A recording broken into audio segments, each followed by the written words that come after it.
El Centro Universitario de los Lagos les da la más cordial bienvenida a la Cátedra Sergio Pitol, que el día de hoy se complace en recibir al destacado analista político Alfredo Jalife Rame, quien dictará la conferencia Posmodernidad y Geopolítica hacia el nuevo orden tripolar.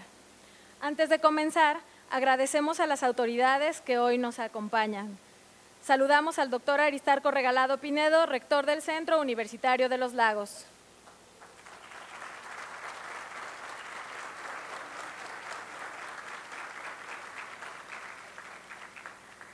Doctor Francisco Javier González Vallejo, secretario académico.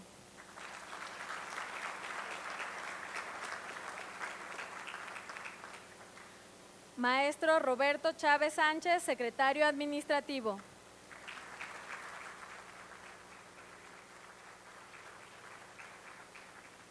Doctor Carlos Pelayo Ortiz, director de la División de Estudios de la Biodiversidad e Innovación Tecnológica.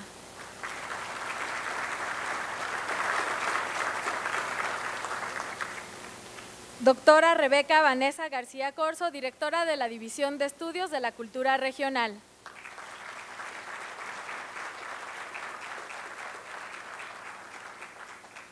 Al frente nos acompañan el maestro Fernando Solana, responsable de la Cátedra Sergio Pitol, y por supuesto nuestro invitado especial, el doctor Alfredo Jalife Rame.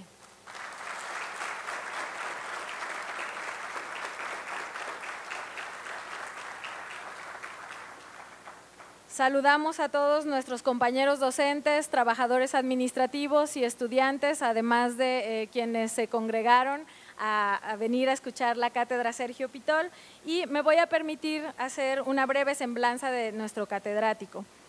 El doctor Alfredo Jalife Rame es especialista en neuroendocrinología.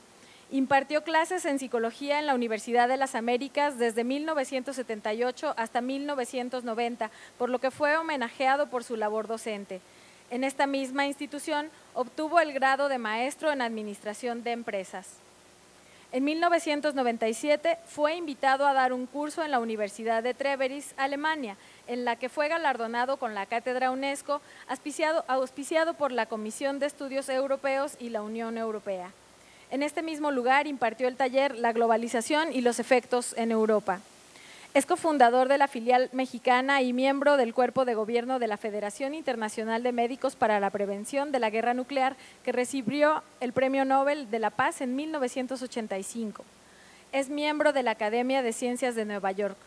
Fue seleccionado por la revista Líderes Mexicanos como uno de los 100 expertos sobre el tema del petróleo mexicano. Es comentarista y analista de geoeconomía del periódico El Financiero y de globalización y geopolítica del periódico La Jornada, así como de asuntos internacionales en varias radiodifusoras. Es comentarista de CNN en español y de ADN 40, así también colabora en el portal Sputnik en español. Entre los libros que ha escrito se encuentran Guerras geoeconómicas y financieras, El petróleo del Golfo Pérsico al Golfo de México, editado por INISA en 1996. El lado oscuro de la globalización, balcanización y posglobalización, publicado por Editorial Cadmo y Europa en el año 2000.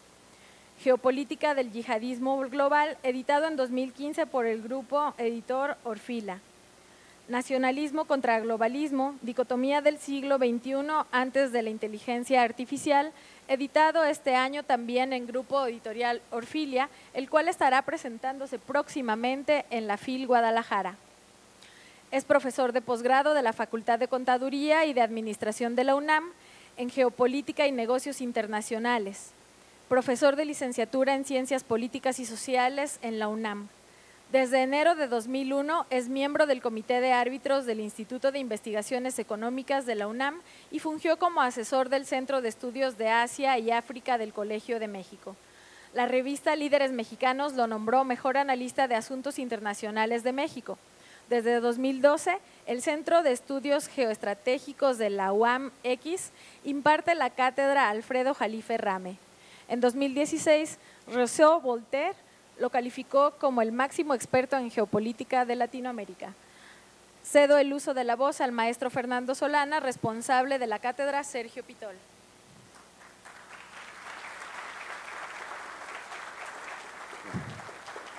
Bien, gracias a todos y a todas por su generosa presencia, a todas y a todos.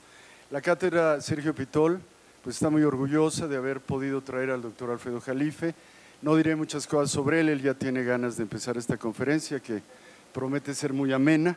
Y antes de ello nada más quiero señalar que la cátedra Sergio Pitol está auspiciada por el señor rector de este centro universitario, el doctor Aristarco Regalado. Le agradecemos a él la posibilidad de hacer lo que hoy vamos a hacer, las ocasiones anteriores que se ha hecho y posiblemente las que vengan en el futuro.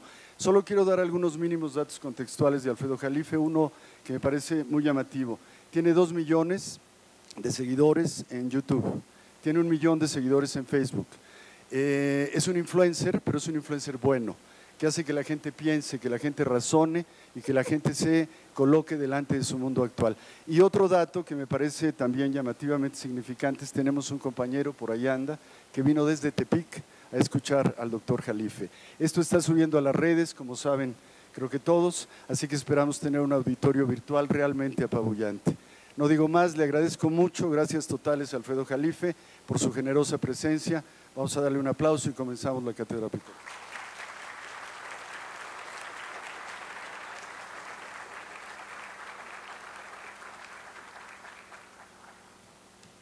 Bueno, pues es un enorme placer estar ante todo en Lagos de Moreno, que no conocía, era de las pocas ciudades que me faltaban de conocer en México, así que ya me puedo morir en paz.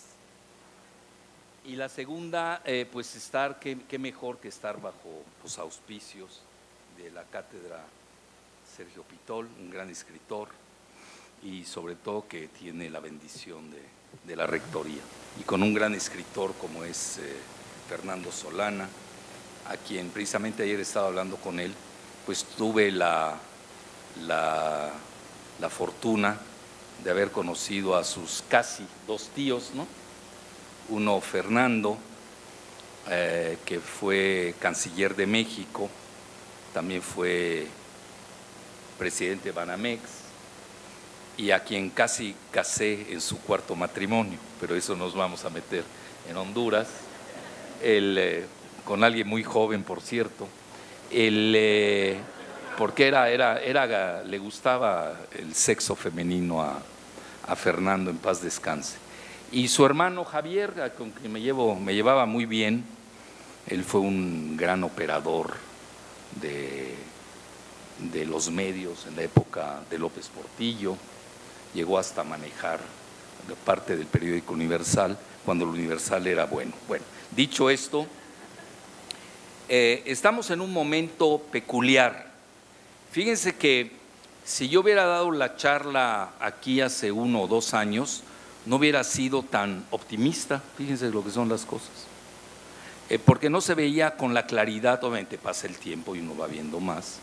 El mundo cuando lo deja Obama, cuando deja el poder en Estados Unidos, ¿cómo estaba?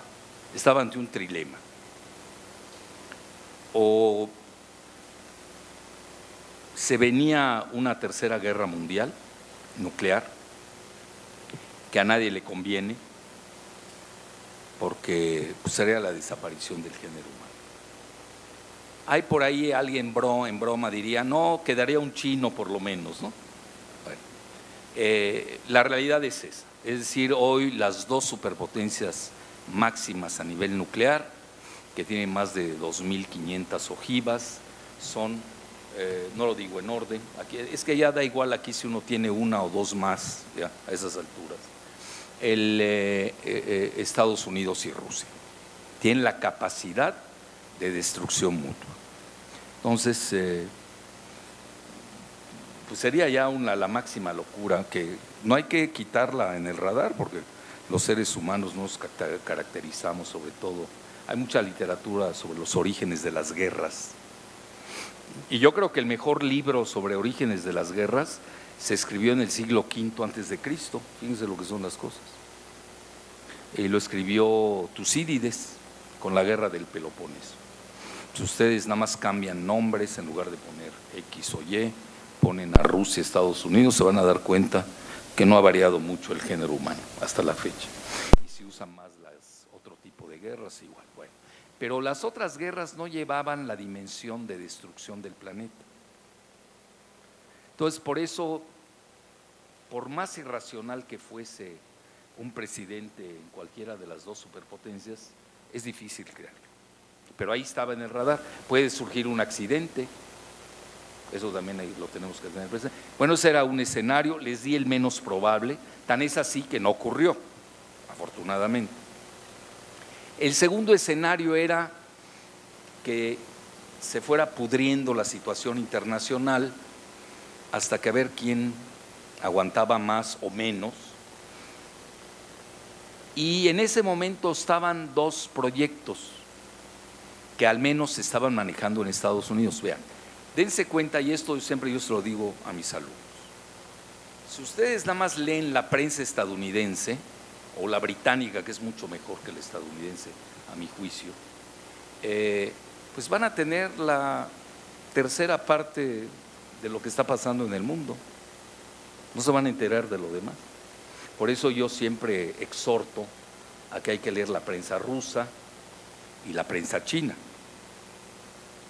para equilibrar.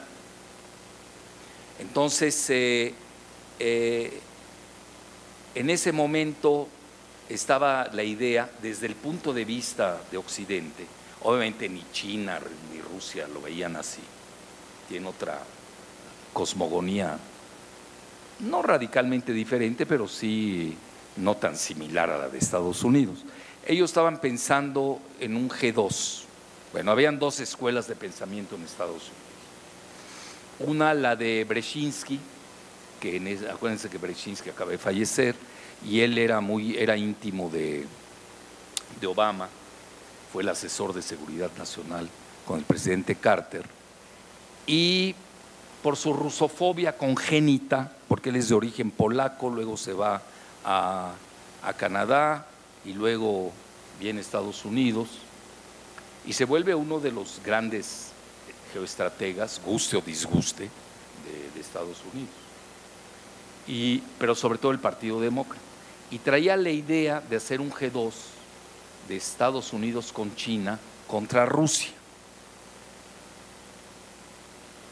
Llega Trump y no funcionó, porque Trump con Kissinger traían otra idea, un G2 de Rusia con Estados Unidos contra China. Bueno, de ahí viene todo el escándalo del Russiagate, toda la colusión rusa, etcétera, etcétera, que no me voy a adentrar a eso, pero nada más lo digo como anécdota o como botana, como la quieran tomar. Y la realidad es que al final del día sí se da un G2, pero entre Rusia y China, y dejan aislada a Estados Unidos. Vean qué interesante. Bueno, entonces ahí les doy el corte de caja. Trump entiende, vean, yo no puedo ser pro Trump, ahorita que me estaban entrevistando por la UDG, les decía, yo como mexicano pues no puedo hacer la apología de Trump, y además no es políticamente correcto ni vendible. No quiero que saliendo de aquí me linchen, o aquí adentro mismo, ¿no? Tampoco quiero regresar sano y salvo esta tarde a casa.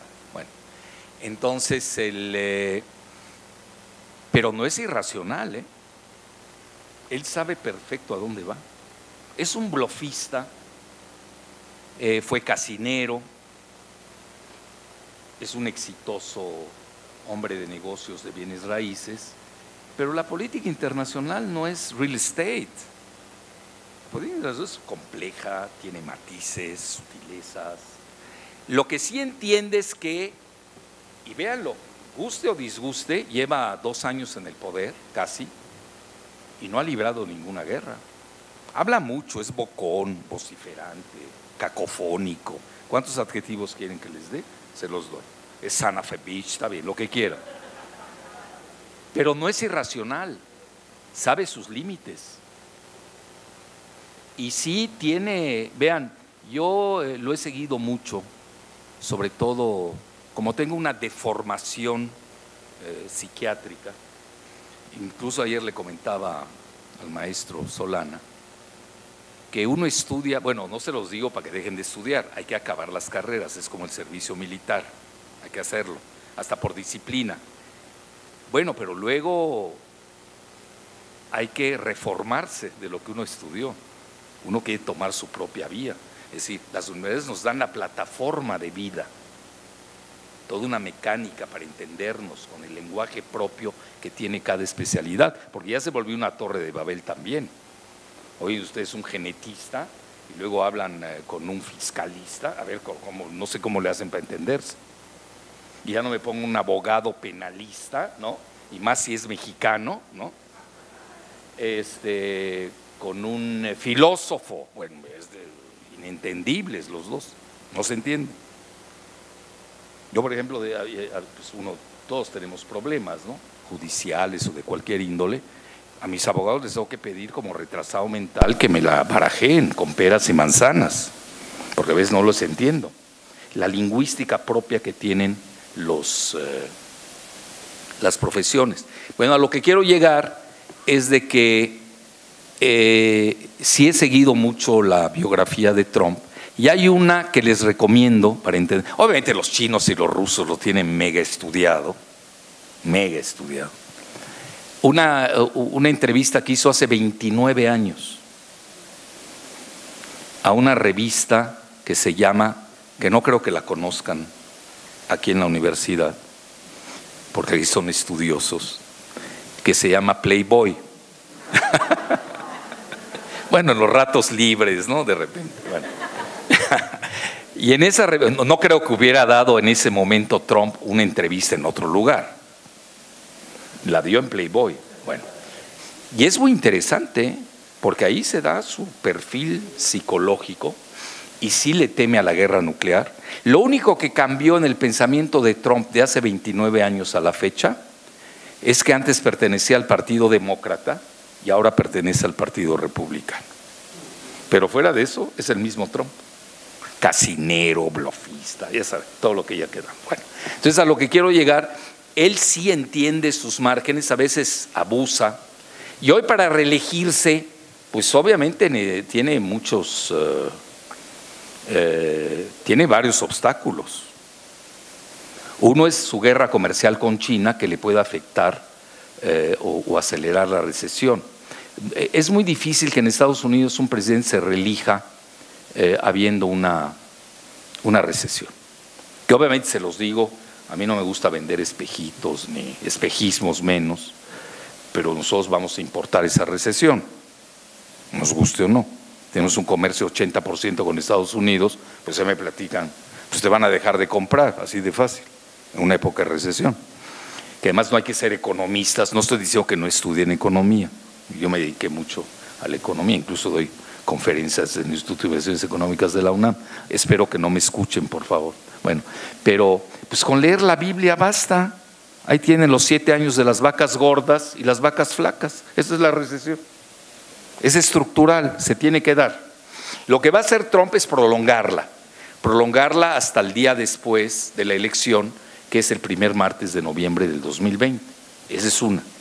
Otra, Estados Unidos tiene serios problemas financieros, inocultables, y ahorita ya están haciendo otro quantitative easing, otra facilitación financiera, pero más velada, no le están dando adjetivos.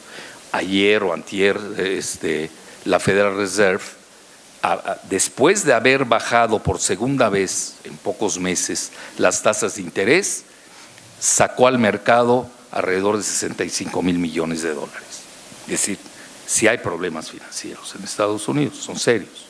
Cuando China está en auge, y es la primera geoeconomía mundial, cuando se mide el Producto Interno Bruto en términos de poder de paridad de compra, o Power Purchase Parity, como se llama en inglés, y ya hasta Japón ya le ganó ya hasta India ya desplazó a Japón.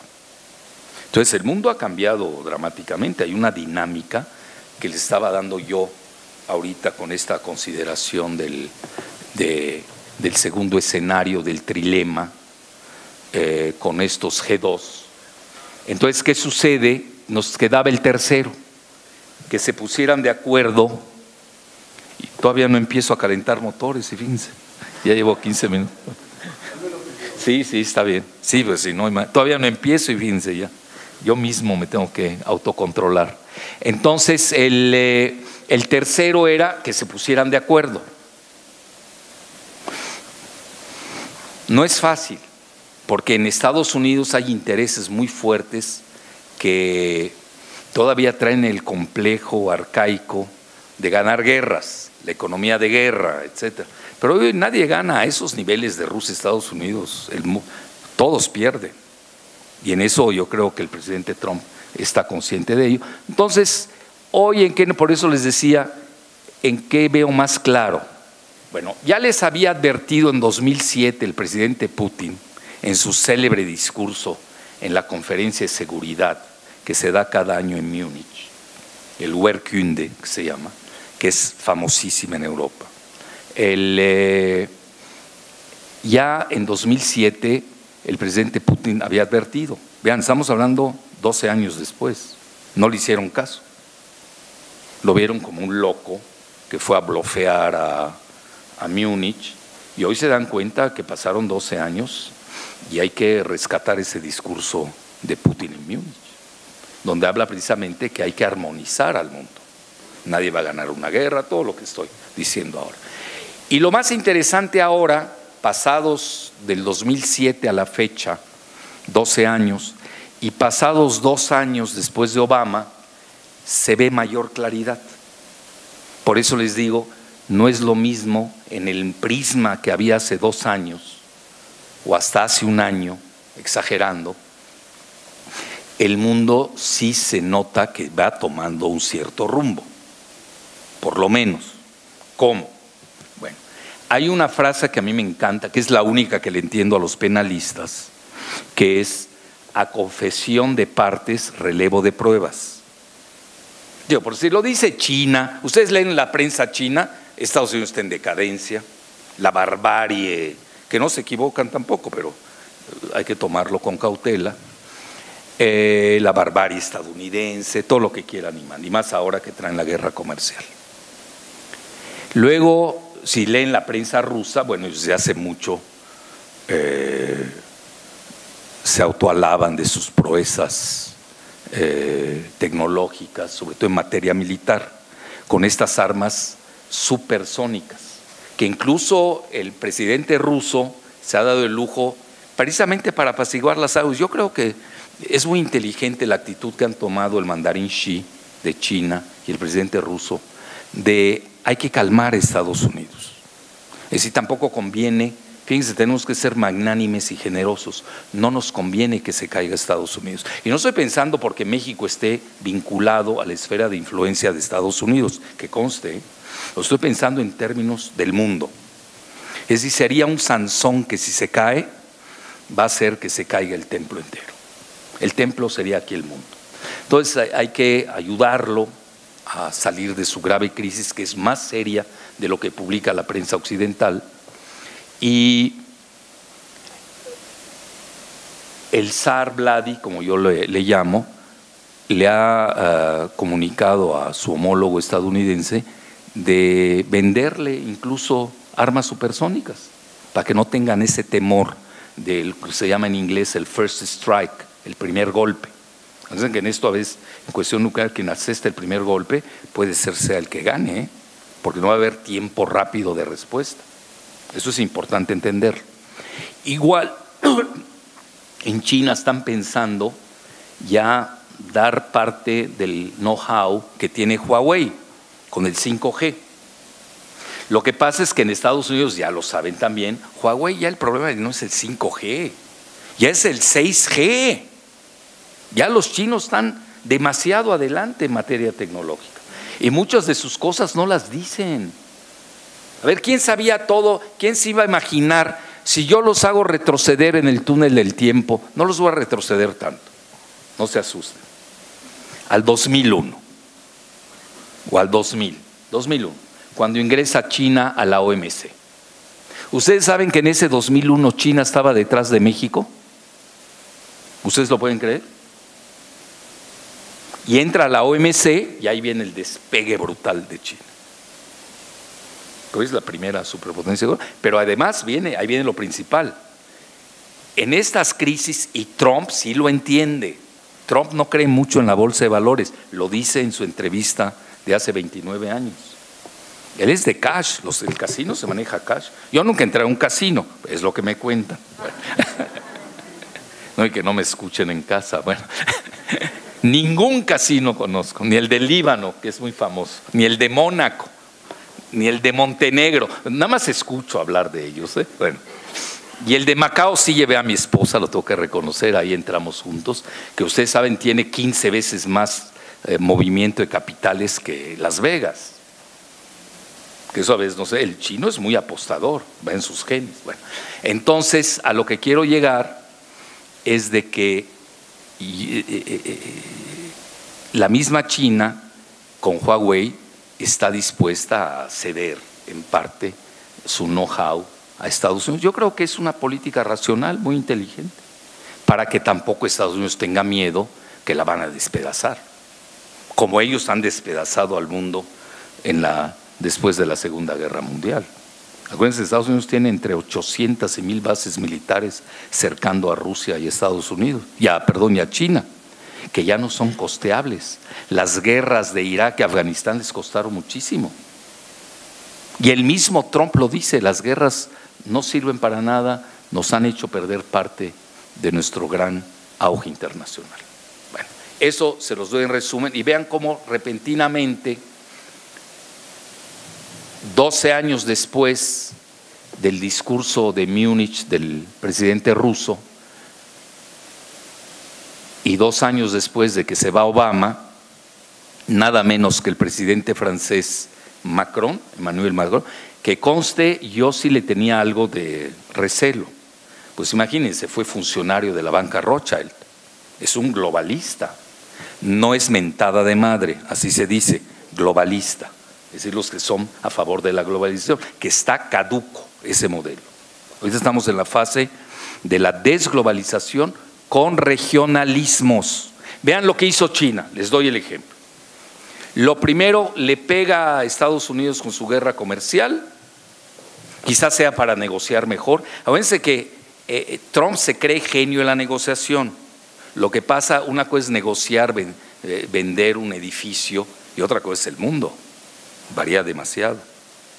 Él tiene su famoso libro The Art of the Deal, el arte de negociar, que ahí tiene 2 frases clave. Una dice, al pequeño lo aplasto. Bueno, no quiero hablar de un país que está al sur de Estados Unidos, dejémoslo ahí, como nos han aplastado en todo. Ese tratado MEC, que es nos humillaron. Ese Guajardo no tiene ni idea de lo que firmó. Así nos hizo pedazos. Lo que pasa es que nadie lo está analizando. En México no estamos en ese tema. Estamos en la peluca de Peña Nieto, hágame el favor. ¿A quién le importa ya Peña Nieto? Ponga las pelucas que quiera. Pero es el tema nacional. En lugar de estar analizando el contenido del MEC, donde nos hacen papilla en todo. Bueno, entonces en eso andamos. Entonces, hoy, ¿qué está sucediendo en realidad? Lo que estamos viendo es de que él sí sabe, esas guerras, a mi juicio, le están sirviendo para negociar. Entonces, regresando a ese discurso de Macron, el que no quito el dedo del renglón, 2 días después de la cumbre del G7 en Biarritz, Francia, ya viene la parte interesante, comenta ante 200 diplomáticos, 200, que Occidente está en decadencia, no habla bien de Estados Unidos, soy generoso y benigno, no voy a tocar el tema, y habla de que ya el mundo tiene que incorporar a nuevas potencias, que son China, pone en primer lugar a China, en segundo lugar a Rusia y a India. Es muy interesante. Y dice, ya nosotros no estamos inspirando al mundo. Hoy son estos 3 países quienes están inspirando al planeta. Digo, no lo dice cualquiera, lo dice Macron. Y a mí me dio mucho gusto el discurso, porque ahí sí yo soy de formación, ya no sabe uno qué quiere decir eso, francesa y francófona y francófila, las 3 tengo. Entonces, me reencontré mucho con mi secundaria, mi preparatoria francesas, se los digo abiertamente, que me enseñaron el arte de la civilización, la cultura, que esos son los atributos que tiene México.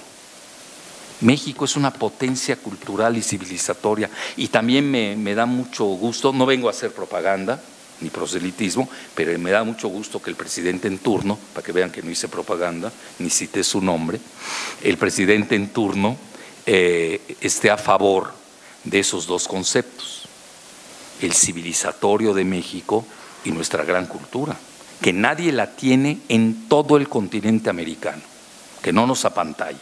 El único problema que tenemos es que no nos han dejado entrar a la tecnología. Esa famosa 4T, de ya saben quién, le falta la T de tecnología, ahí veo el faltante.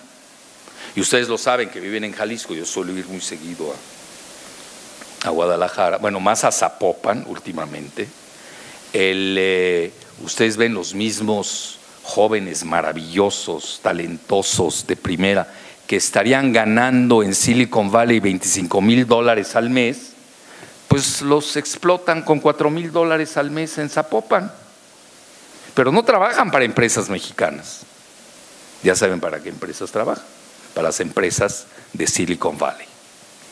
Que a mi juicio nosotros que adoptar ese modelo de Silicon Valley a México. Bueno, dicho esto, y ahí bueno, ese discurso de Macron fue altamente significativo, porque no lo dice cualquiera. ¿En qué momento lo dicen? Que Gran Bretaña se está saliendo de la Unión Europea, de 28 países, se van a hacer solamente 27.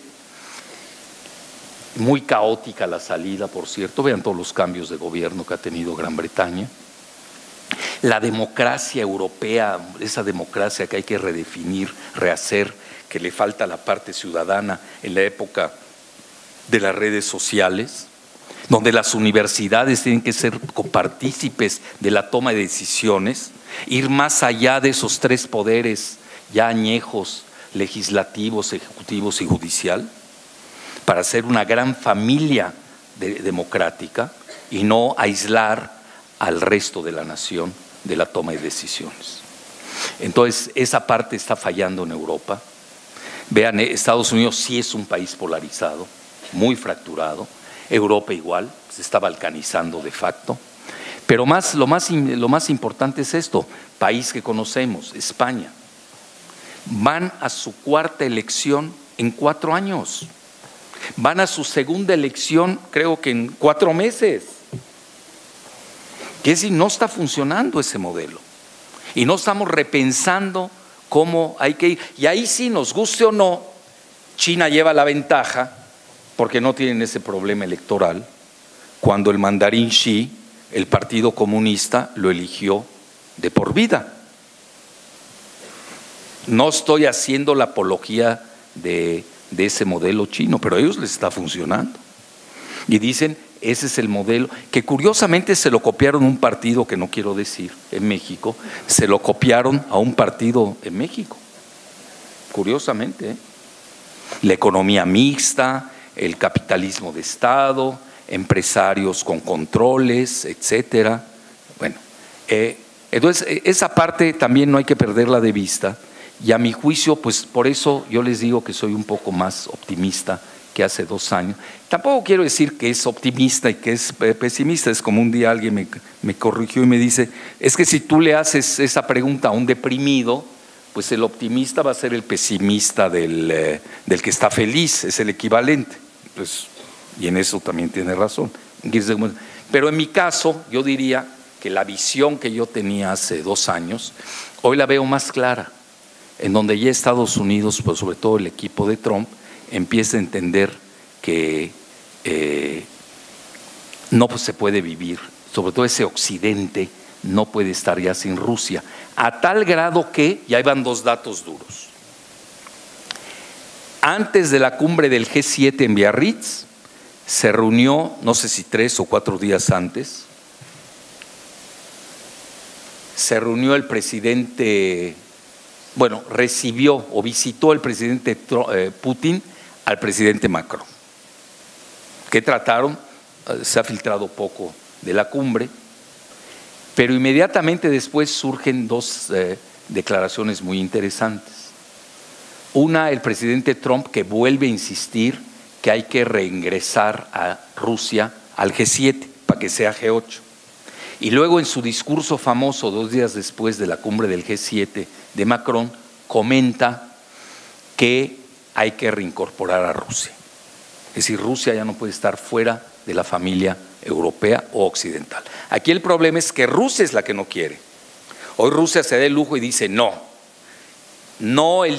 sería funcional el G7 o con nosotros el G8 si no asisten, yo creí que era la CIA o algo así. Y sobre todo que dijo que no entendió, bueno, pues, se lo repetimos a los de la CIA. O el Mossad, que me traen, bueno, en la sopa los veo. Pero no les está yendo bien, por cierto. Yo soy tan abierto que no tengo secretos. Es malo, pero ni modo. Bueno, a lo que quiero llegar es de que es muy interesante esta postura porque el año entrante la cumbre entrecomillada del G7 se da en Mar-a-Lago, en Miami. Y eso para Trump, imagínense, antes de la elección, pues digo, mal que bien van a decir, el señor sí convoca, vino Vladi, ¿no? ¿Viste? El zar Vladi, para no meternos en problemas semióticos. Y más si, como pretende el presidente ruso, que hay que invitar a Rusia y a India. Imagínense, incluso hasta amagando, ya estaríamos hablando ya no de un G8, estaríamos hablando de un G10. E incluso amaga Putin y dice, hay que invitar al de Turquía. Digo, pero esa va con chanfle, ¿no?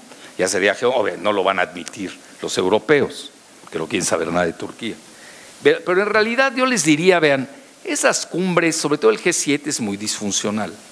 En realidad el mundo, siempre lo he comentado, hay un término que se usan mucho los que saben de la materia, los geoestrategas, tiene una estabilidad estratégica, así se llama, y está dada por Rusia, no lo digo en orden, Estados Unidos y China, aún en la peor fase de Rusia y en la peor fase de China.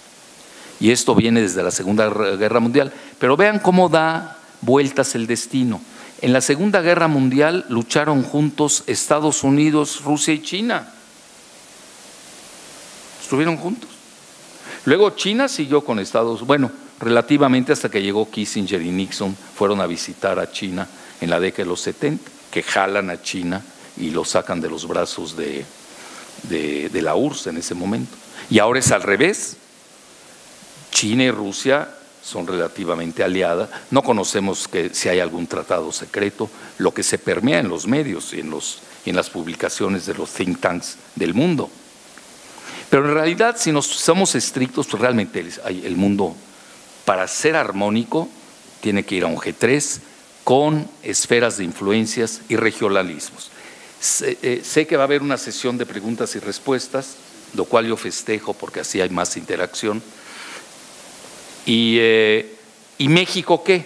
Porque alguien me va a hacer la pregunta. Nosotros pertenecemos a la esfera de influencia de Norteamérica. Desde hace mucho, desde 1846, no es nada nuevo, que se refrenda con los tratados de Bucareli en 1923 y con la frase de Brzezinski, no queremos un Japón en la frontera. Es decir, México ahí tenemos un apartheid tecnológico que no se atreve a decir su nombre.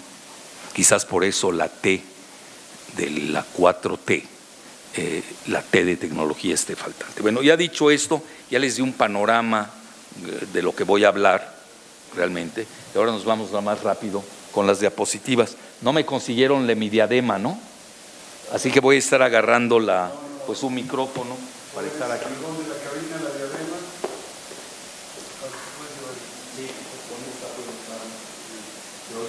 No. ¿Sí se oye?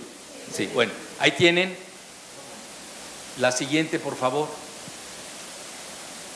Bueno, me tenía que hacer publicidad, ¿no? Pero este era de hace 2 años. Vean el título que le puse, ¿no?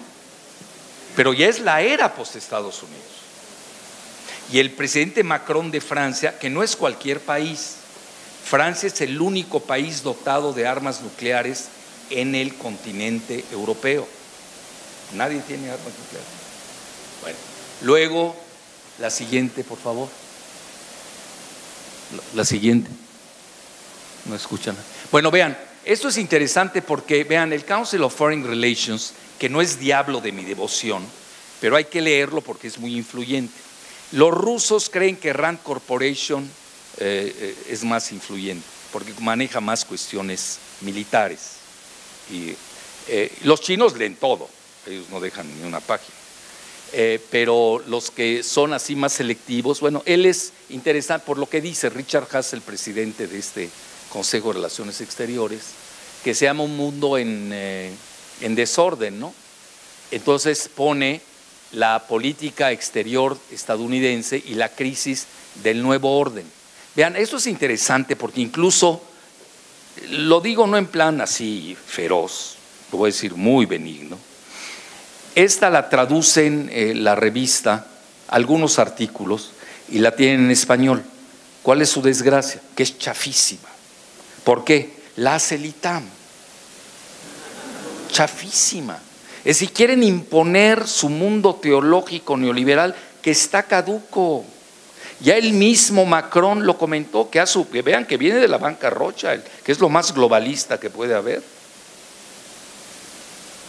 Que fue funcionario precisamente, pero vivió también lo de los chalecos amarillos, que es un movimiento de insurgencia rural, que hemos descuidado al campo, cuando quizás el futuro de la humanidad esté en el campo más que en las ciudades. Eso hay que repensar mucho esa parte. Bueno, la siguiente. Bueno, ahí tienen el mismo Michael Clare, que es yo diría uno. Vean, otra crisis que tiene Estados Unidos, no tienen pensadores. Van a decir, bueno, ¿cómo Jalife, que es una piltrafa de quinta, se atreve a criticar que no hay pensadores en Estados Unidos? Pues no los hay, aunque no me crean. Son toxicólogos, punto. Intoxican, nada más. Pero son propagandistas baratos, no está pensando nadie. Hay muy pocos que están pensando. Bueno, imagínense Bolton, al que acaba de soltar el presidente Trump, quería librar 7 guerras. Ya estaríamos en la Tercera Guerra Mundial. Primero quería ir contra Rusia. Bueno, no tiene ni idea con quién se está metiendo. Contra China, contra Irán, contra Norcorea, contra Afganistán, hasta contra Venezuela, contra Siria. Bueno, ya, nada más le faltaba irse contra Tlaxcala ya para acabar. Entonces ahí tienen ustedes, McClure propone, y me llama la atención porque se los digo, vean, yo no sé, no me quiero acreditar, yo soy una gente que tiende a la humildad, aunque no lo crean, bueno, tiendo y aspiro. Yo no sé quién manejó primero el término del orden tripolar, realmente, muchos dicen que yo, lo cual les agradezco, no me importa, pero estoy entre los 5 o 10 que lo dijeron, no sé si me estoy explicando.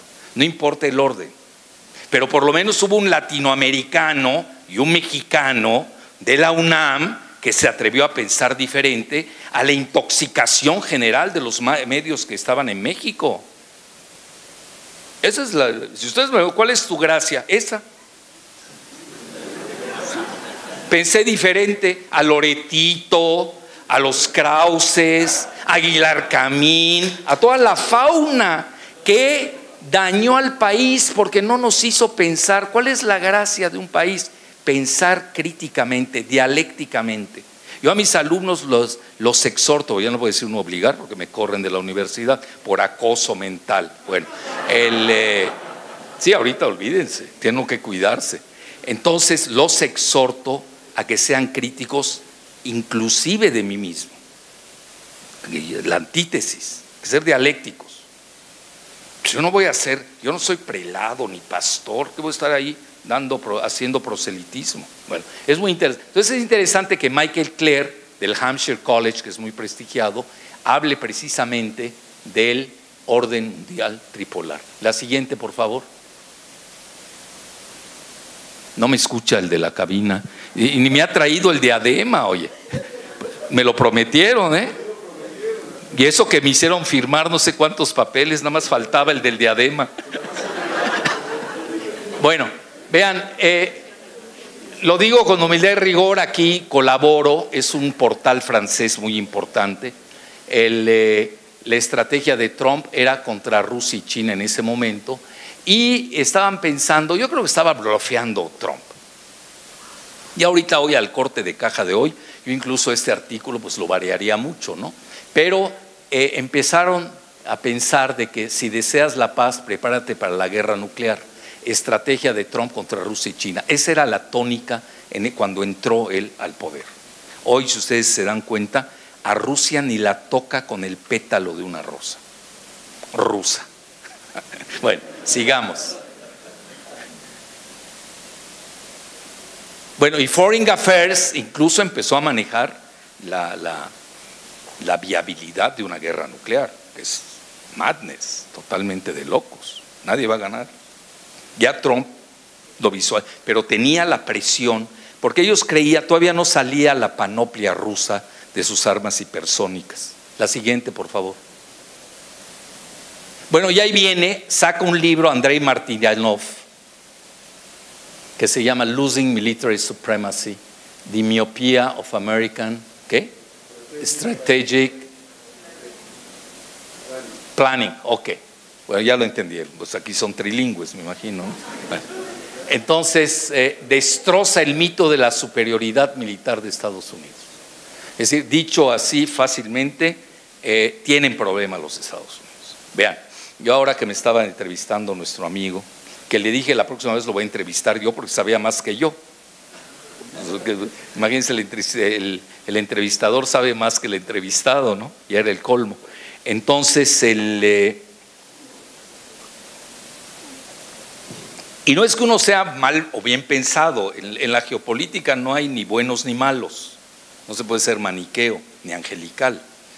La geopolítica es con humanos, y los humanos, pues, ya saben cómo somos los humanos. Entonces, se me hizo raro.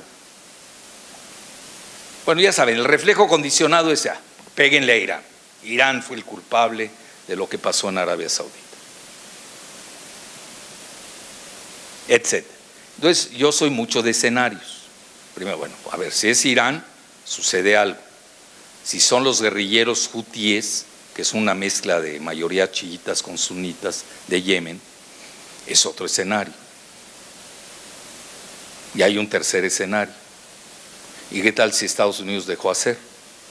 Pues está muy raro que le hayan vendido drones, le hayan vendido sistemas aéreos de defensa Patriot y Aegis, que supuestamente son de ensueño, y no funcionaron. Está rarísimo eso. Uno, son malísimos o dejaron hacer. Eso nadie lo está tocando como tercer escenario. Porque ustedes han de saber que Aramco, que es la principal empresa estatal del mundo, va a hacer una oferta pública inicial, se llama Initial Public Offering, de alrededor de 2 millones de dólares. Y tienen puesto el ojo Trump y su yerno Jared Kushner. Ahí que hay, no lo sé. El corte de caja de hoy se me hace extraño que no funcionaran sus sistemas de defensa aéreos. Es todavía peor que lo hayan hecho los guerrilleros hutíes, porque son del medioevo. Que alcancen el corazón energético de Arabia Saudita, oigan, es tremendo eso. Hay cosas, ahorita se lo comentaba yo al maestro Solana, de que hay mentiras verosímiles, curiosamente, y hay verdades inverosímiles. Se pueden dar las dos cosas. Yo realmente, como diría Montaigne, el gran pensador de ensayos francés, suspendo mi juicio. Prefiero tener más datos, pero no me cuadra. A mí si me empiezan y yo conozco bien la región, se los digo con humildad y rigor, toda la región, hasta Irán, que está prohibido entrar, pues entré. Bueno, entonces suspendamos el juicio, ¿les parece bien? Eso es muy difícil. Ya el secretario de la Defensa del Estado, Mike Pompeo, ya tiene al culpable. Bueno, pero no puede ser juez y parte. Ellos deciden quién es. Y acuérdense, la historia de Estados Unidos es que siempre tienen coartadas para inventar, porque la población de Estados Unidos no es muy proclive a irse a una guerra si no hay algo así tremendo. Vean, el atentado al Maine en Cuba, eso fue lo que los hizo entrar en guerra contra España, y ahí se vuelve Estados Unidos potencia del Pacífico. El atentado a Lusitania tiene que ver con la Primera Guerra Mundial, incluso el telegrama Zimmerman, donde tiene que ver México. Agarran, decriptan el telegrama Zimmerman que le envía a Alemania, creo que a Venustiano Carranza, donde dice que le van a devolver los territorios a México. No sueñen, por favor, estoy hablando. No sueñen, que ahorita los gringos andan detrás de la cuenca Burgos. Bueno, ese es otro tema. Ya les calenté con eso de la cuenca de Burgos. Entonces, a lo que quiero llegar, y luego el Golfo de Tonquín, para entrar a la guerra de Vietnam. El otro, Pearl Harbor, el 11 de septiembre, las Torres Gemelas, que hasta cobraron doble los seguros que porque eran gemelas, no es broma, Y luego en la tarde se cayó el tercer edificio. No, pues es de risa todo eso. Y lo intoxican a uno con la televisión. Por eso hoy las redes sociales se han vuelto un peligro. Aunque el 80% de lo que sale en redes sociales, se los advierto, es puro fake, Tampoco los crean. Por eso tienen que saber a quién seguir. No estoy haciendo publicidad. Lo único que digo, pues sí, dime a quién sigues en redes y te diré quién eres. Pero sin duda. Y antes era obligados, teníamos que ver el cajón negro ese que nos ponían enfrente. Y es peor cuando estaba en blanco y negro, imagínense. ¿Se acuerdan del 68 en México, no? Como Zabludovsky dice, amaneció una mañana maravillosa, y ya vean no sé cuántos muertos en Tlatelolco. Se manejan, bueno, ahí dejemos. La siguiente, por favor. Bueno, y ahí tienen, vean, ya empezaron grandes autores como Pillsbury, y hay muchos libros, empiezan a manejar lo que se llama el China bashing, que les dio resultado a Estados Unidos contra Japón. Pero ya contra China no les está funcionando. Lo que pasa, y yo muchas veces comento, en que China ha aprendido de los errores estratégicos de la URSS, para no repetirlos, y también aprendió de los errores financieros de Japón. Entonces hoy se va con mayor cuidado. Y así a veces las batallas no son sexenales, no lo son, toman tiempo. En el espacio. Y esta es otra, por ejemplo, Dead by China. Peter Navarro es un xenófobo, así se les considera a los duros contra China. O sea, hay mucha literatura. Y luego en 100 años, dice que es un maratón de 100 años este autor, Pillsbury. ¿No habrá otro señalador? Porque a mí ya se me acabó la pila, pero de la de aquí, no la física. Entonces, donde habla del maratón de 100 años, y vean la estrategia secreta de China para sustituir a Estados Unidos como la potencia la superpotencia global. Bueno, la siguiente, por favor. Creo que no me oyen en la cabina, ya. ¿Y el diadema? Sigue, señor. Bueno, y vean, y este es el proyecto real de China, y es un proyecto de infraestructura. Si nosotros nos damos cuenta, también aquí hay un punto de inflexión. El modelo financierista de Estados Unidos lo está llevando a la ruina, no pegó, que es el modelo neoliberal. Hoy realmente ya se dieron cuenta que hay que ir a la infraestructura, y en eso Trump, hay que reconocerlo, él cree en el cash. Hoy China tiene más de 3 millones de dólares de reservas en cash, imagínense. Ya quieren comprar la bolsa de Londres, hicieron una oferta por 40,000, sí, por 40,000 millones de dólares. Y el proyecto de las rutas de la seda es maravilloso, porque lo que está buscando China para el año 2025 se llama China 2025, es ser autárquica, que es difícil, La autarquía significa la autosuficiencia tecnológica. Yo no sé hasta qué grado lo puedan admitir. Tiene muchas cartas bajo la manga China, tiene muchas vulnerabilidades también. Una de ellas es la cuestión energética. Aunque ellos producen petróleo, importan mucho petróleo, sobre todo, conste, de Arabia Saudita, ojo, y de Irán. Entonces aquí hay algo que hay que tener, la ruta de la seda, pues tienen un proyecto con un banco que se llama el AIIB, que es el Asian Infrastructure Investment Bank, el Banco de Infraestructura e Inversiones Asiático, donde uno de los primeros a entrar fue Gran Bretaña. Miren qué interesante. El único país de Latinoamérica que está en ese banco, adivinen cuál es. Obviamente no es el nuestro, digo, para que no pierdan el tiempo, ni es Belice tampoco, ¿no? Brasil. Nosotros estamos, en Latinoamérica no están entendiendo la dimensión de lo que está sucediendo. Entonces ahorita tienen que hay 3 rutas de la seda. La conocida continental, la que había hecho Marco Polo, que eso ustedes ya la saben, que va desde la parte de Xinjiang, que es islámica, curiosamente, la parte occidental de China, atraviesa Rusia y llega a Europa, porque es el mercado. Es decir, ¿para qué quieren una ruta de la seda los chinos sin Europa? Pues es absurdo. Y hoy, si ustedes ven a nivel geoeconómico el intercambio que se da entre Alemania y China, el primer comprador de Alemania es China, es a donde más exporta.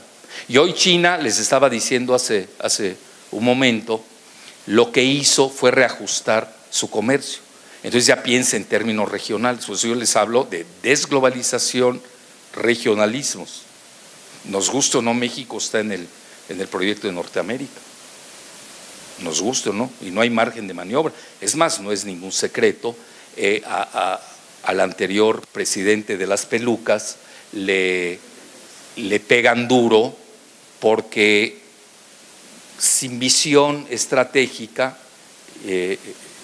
iba a ser el tren bala de México a Querétaro. Y obviamente por ahí le pegaron. Si Estados Unidos no tiene ningún tren bala, ¿cómo lo iba a tener México? ¿Cómo iba a aceptar eso Estados Unidos? Es más, en el TMEC, que así le llaman al nuevo Tratado de Libre Comercio, hay veto implícito contra China. Entonces esos empresarios que son medievales, sobre todo los de Coparmex, son los peores, pero son de quinta esos. No tienen ninguna visión.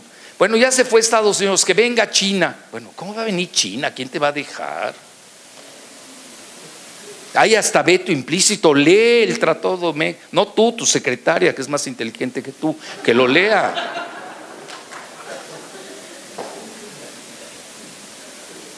Y ella con secundaria colige mejor que su patrón. Ahora, hay gente muy inteligente en Coparmex, lo reconozco, incluso he dado conferencias, pero ahorita el que está dirigiendo es un golpista, le hace daño a Coparmex. Coparmex debe dedicarse a lo suyo. Yo no soy antiempresarial, todo lo contrario, soy proempresarial. Deben darles empleos a los jóvenes, estar en innovación, crear empleos, que no se metan en la política, no es de ellos, no lo saben hacer, son tontos. Alguien se lo debe decir, eres tonto, no te metes a esto, no lo entiendes. ¿Cómo se va a meter China? Bueno, yo he dado conferencias en el Club de Industriales. De inmediato el reflejo, pues que venga China. ¿Cómo va a venir China, por favor? Lee, ya deja de escuchar Televisa, que está quebrada además. Supérate. Bueno, ya, sigamos. Bueno, ahí tienen la ruta. Luego la ruta marítima, que ese es un problema para China, porque ustedes se dan cuenta, China no tiene relativamente una salida muy abierta al mar.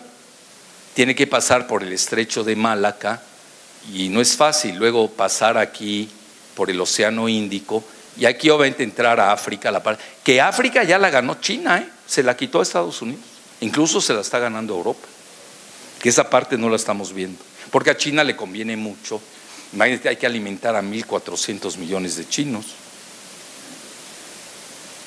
Se dice fácil. La energía, pues un país está creciendo 6.5, son los últimos datos al año.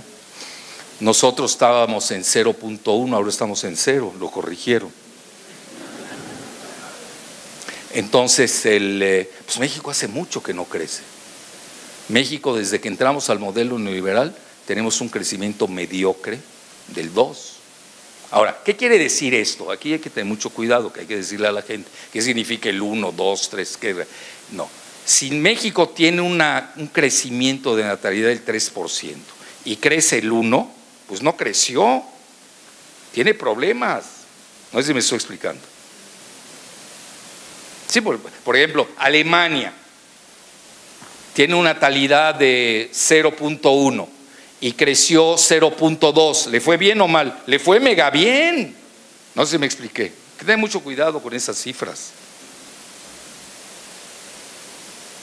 Entonces nosotros traemos, que además somos feroces en la natalidad, imagínense, traemos casi 3, porque además maquillan las cifras, desde hace mucho, no es nuevo. No le estoy pegando a la 4T, no me vayan a malinterpretar. Traemos 3 y crece 0, pero además es importada.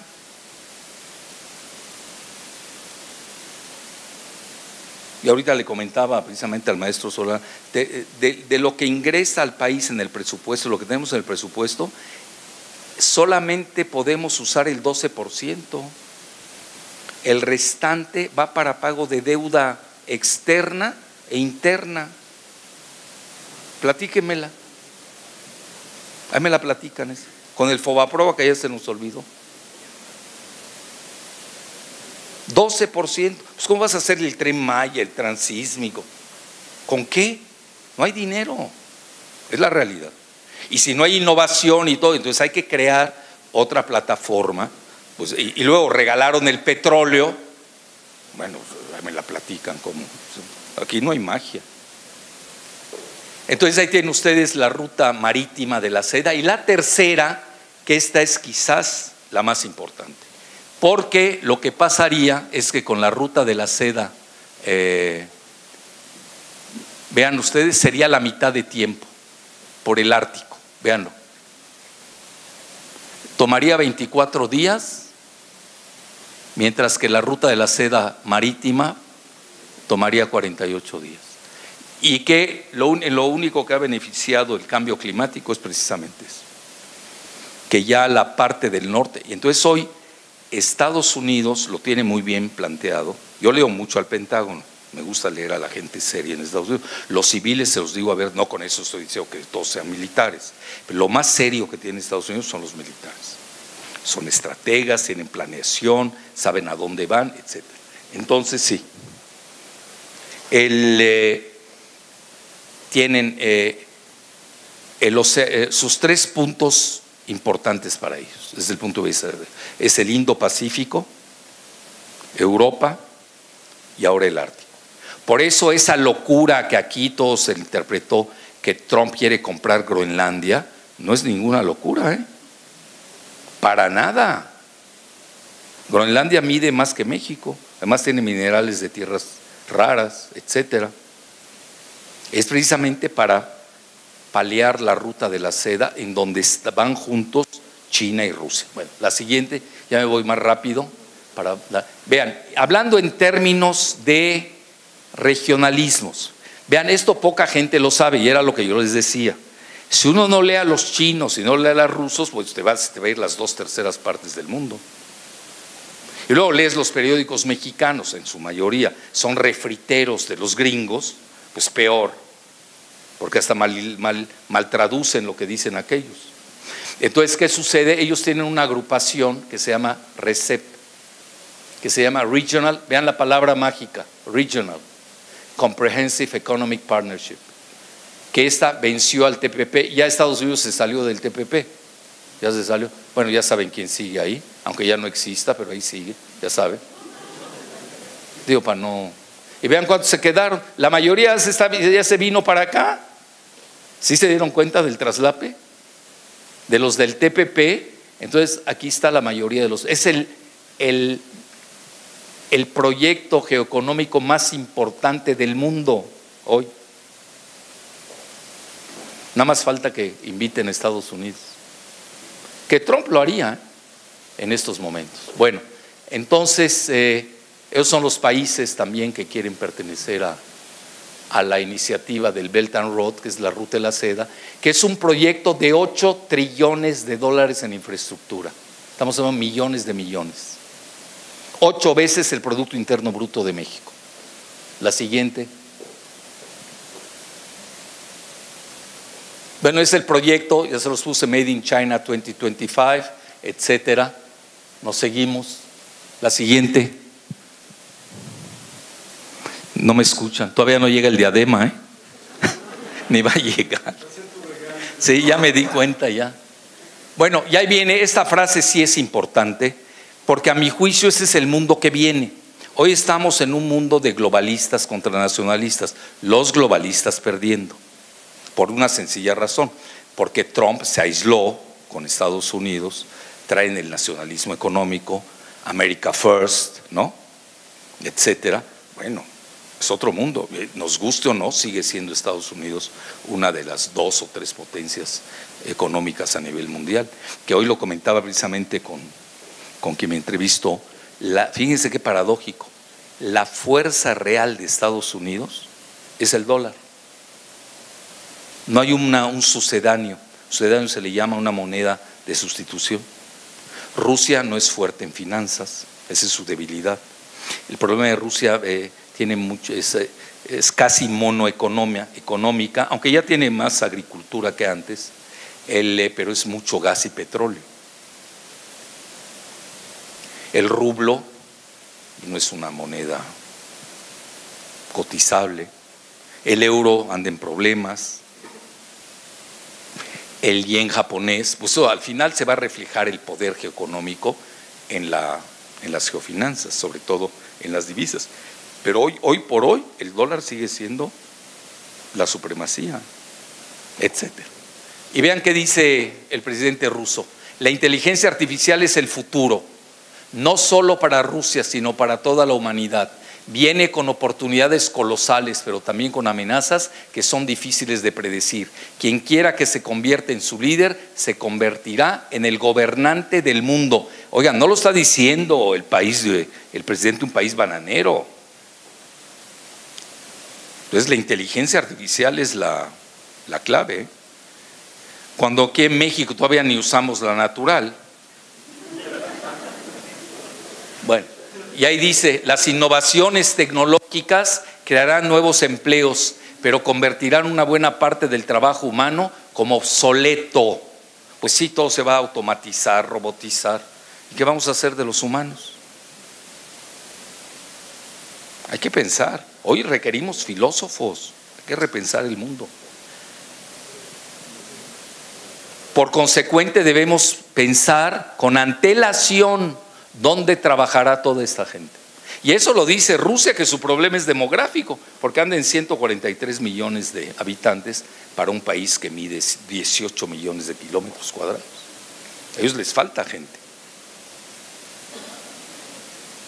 Y esa gente pues va a ser redundante. ¿Qué vamos a hacer? Hay profesiones que van a desaparecer. Aquí le invitaron al colegio de contadores. Habla de inteligencia artificial. Y al final, bueno, yo soy amigo de la verdad, no por el que me invitaron, pues tengo que decir, oigan, su profesión va a desaparecer. Bueno, estaban ahí deprimidos.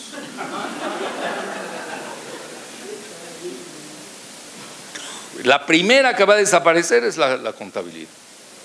Y hasta la medicina, muchas carreras, muchas profesiones van a desaparecer. Entonces tenemos que estar atentos. Las universidades ya no pueden estar enclaustradas, tenemos que salir al mundo. Eso le falta a nuestras universidades. Bueno, la siguiente. Bueno, esto no me voy a meter. La siguiente, porque ya además quiero entrar la siguiente. Quiero entrar ya a las preguntas y respuestas. Bueno, esta es la nueva, vean, el Avangard, sistema estratégico misilístico hipersónico de deslizamiento. El único que lo tiene es Rusia. La siguiente, Bueno, y nadie quiere una guerra mundial para que prueben sus armas, a ver si es verdad o no. Vean, yo estas cosas siempre las verifico con el lado militar de Estados Unidos. Entonces, ya saben los civiles, el Wall Street Journal, el New York Times, o sea, que era bluff de Putin, creen que todos son Trump, ¿no? Pues no estaba blufeando. Entonces, nada menos que uno de los comandantes militares del Strategic Command, Stratcom, se le conoce en inglés, dijo, es serio lo de Rusia, más que serio. Pues no es propaganda barata. La siguiente, bueno, ahí está. Bueno, ya hablamos de ello. La siguiente.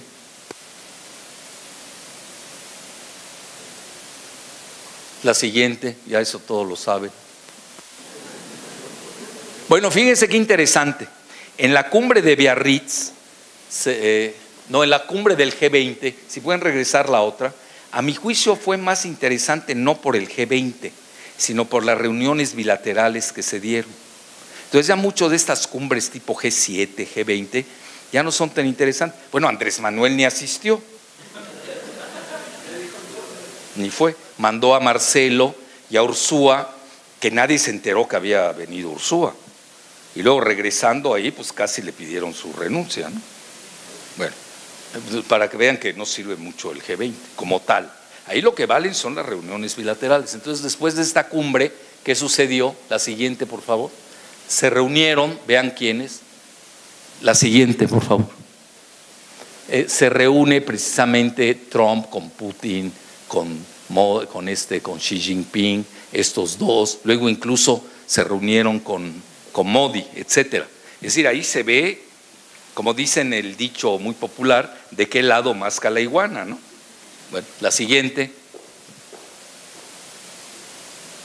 Bueno, esto vean qué interesante, ya se los dije. Cumbre entre Macron y Putin, días antes del G7, define la ruta del esperado G8 en Miami, lo que les comenté. La siguiente. Están felices los dos ahí. Del G7 al G8, ya se está pensando en el G8. Abiertamente es la segunda vez que lo pide Trump. Curioso, ¿eh? Sí, porque sabe que la estabilidad del mundo no se puede dar sin Rusia. La siguiente. Fin de la hegemonía occidental, dicho por Macron. Eso es imperante. Vean, conferencia de los embajadores y de las embajadas. Bueno, aquí pusieron primero los hombres. Si lo hubiera puesto en México, lo acusarían de misógino al pobre. Vean cuándo fue, en París, y ahí dice, Macron advirtió a Occidente de no cometer el error estratégico de alienar a Rusia. Estamos viviendo el fin de la hegemonía occidental, cuando el ascenso simultáneo de Pekín y Moscú son señales de un giro en el escenario mundial. Señoras y señores, para que no me acusen de misógino, estamos viviendo una nueva dinámica en el mundo, un giro radical, que ya se venían veniendo las tendencias, pero a nivel publicitario, pues hay que dar el día que se da. Pero realmente sí se ve la tendencia desde que, yo diría, donde da el aviso el presidente ruso fue en la conferencia de Múnich. Y luego Macron agregó, el principal problema del mundo no es más Rusia, sino Estados Unidos. Y no lo está diciendo Maduro de Venezuela. Pese a que la relación de París y Moscú se había agriado desde 2014 con los contenciosos de Ucrania, Crimea y Siria, Macron exhortó repensar las relaciones con Moscú, ya que de otra forma Europa estaría atrapada como teatro de una batalla estratégica entre Estados Unidos y Rusia. Estamos empujando a Rusia a su aislamiento, lo que incrementa las tensiones, o de aliarse con otras superpotencias como China, lo cual no es del interés de Europa ni de Francia. ¿Opera solo Macron en nombre de Francia o como el nuevo líder de la Unión Europea a punto de desmembrarse con la salida del Reino Unido debido al Brexit, cuando Alemania pasa por una ominosa decadencia política? Ya ven, en Alemania, guste o no, en términos que a mí no me gustan, pero pues hay que usar un lenguaje relativamente universal, la extrema derecha va al alza. El nacionalismo europeo está regresando. En misma Francia, Le Pen, en las recientes elecciones le fue muy bien, etcétera. Pero es generalizado en Europa. Y luego Macron posiciona a Francia como un poder de equilibrio entre Rusia y sus rivales, entre Estados Unidos e Irán y entre países ricos y pobres. Y ya, la siguiente. Sí, espera, ahorita. Tranquilo. Bueno, luego vean, en el marco de la cumbre del G7 en Biarritz, llegó el canciller iraní a visitar a Macron. Una señal importante, y no espetó nada, estoy hablando en castizo, no espetó nada Trump, ni nadie del G7, porque Francia era el país anfitrión, aunque no fue a la reunión per se, al salón de conferencias, sino fue al Palacio Municipal. La siguiente ya, para irnos más rápido. Entonces ya lo que les dije, nos vamos que a un G9, a un G10, ya. La siguiente, para que veas que te estoy haciendo caso. A ver qué dice esta. Bueno, en términos ya incluso en Estados Unidos, en Rusia, este es Andrei Kortunov, es director general de un think tank del Consejo Ruso de Relaciones Internacionales, abiertamente habla del orden tripolar China, Rusia, Estados Unidos. La siguiente. Y ahí está, vean, la filosofía. Ahí está, esto es de los chinos, para que vean que tanto en Estados Unidos no lo están manejando como tripolar, ellos lo están manejando como multilateral o trilateral, les gusta mucho esa palabra, como que tienen miedo a decir del nuevo polo, pero vean, los dos juntos, oigan, les pueden equilibrar a es la visión de Global Times de China. La siguiente, ya nada más son imágenes, La siguiente, vean, ahí están jugando póker los tres. Este era con Obama, quiere decir que ya venía la tendencia. No crean que. Y eso es de The Economist, dicen el nuevo juego. A mí me gusta tomar de varios así, hay que ser muy plurales, para que no vean que es una visión de Jalife nada más. Es decir, ya en los centros de pensamiento de los tres países, ya se piensa en esos términos. Y yo creo que ya estamos concluyendo. Y ya, la siguiente. Vean, esto siempre lo ha manejado el Carnegie Moscow Center. Es el triángulo estratégico de Estados Unidos, Rusia y China.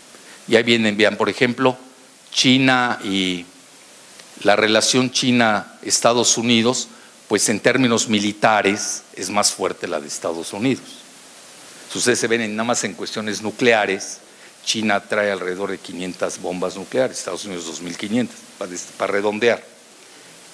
Si ustedes ven la relación de Rusia y China, igual Rusia es equiparable a la de Estados Unidos con China en términos militares, es mayor. Y en términos de Rusia y Estados Unidos, vean, empatados.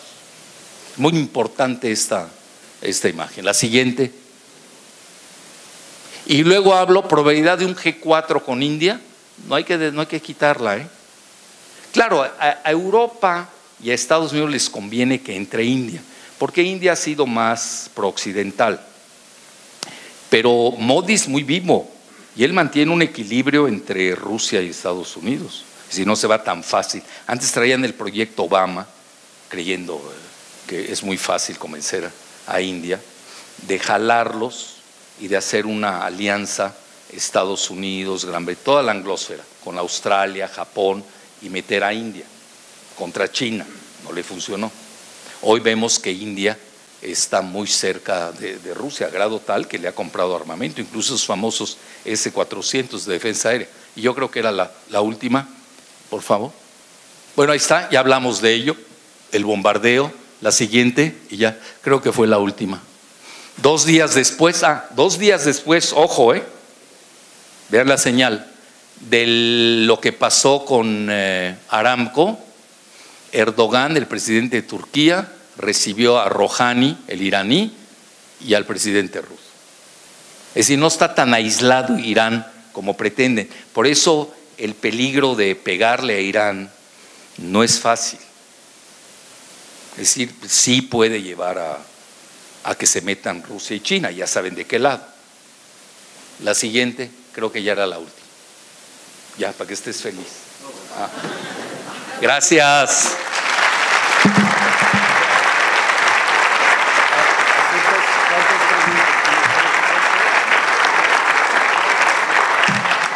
Compañeros, vamos a abrir la ronda de preguntas, espero que sean poquitas.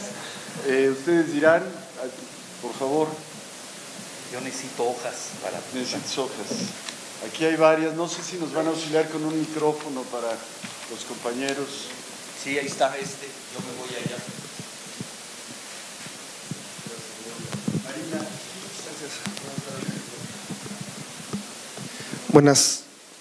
Buenas tardes.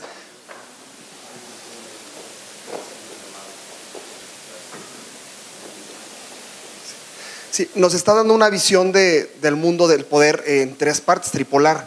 Sin embargo, es una visión muy de países, pero yo tengo la creencia, y no sé si usted la comparta porque creo que la sacó mucho de sus conferencias, que el poder realmente, más allá de los países, está en un grupo de amos del poder, por llamarlo de alguna manera, que han venido estableciendo un sistema, inclusive he hablado de ellos como la mafia Hasser, etcétera, todos estos grupos, que yo no lo veo tan, desde ese punto de vista no lo veo tan tripolar, más bien lo veo como unipolar, ¿no? Ciertos grupos que han venido dominando el mundo y que diera la impresión que estamos viviendo ahora un momento donde esta unipolaridad de esos amos del mundo se empiezan a cuartear, y pareciera que estamos entrando en una época bipolar donde estos dos grupos se parten en dos, y que hoy a lo mejor lo vemos reflejado en este globalismo contra nacionalismo, a lo mejor López Obrador le llamaría a los conservadores contra los liberales. Entonces, sí, no sé si esta visión sea clara, si por allá va. No es ese abordaje, no hablo de países, estamos hablando de quienes deciden la guerra. Claro. A ese nivel de grupos, pues eso es de dominio financiero, de poder. Empresarial. Bueno, a nivel de grupos, también queda claro que hay una fractura, está muy claro. Los globalistas, ¿quiénes son los globalistas? Yo creo que son los perdedores. Estamos hablando de la banca Rothschild, estamos hablando ya ven que les dije de Macron, ¿qué pasó? Estábamos hablando de Macron, a mí me causaba recelo el que haya sido funcionario de la banca Rothschild.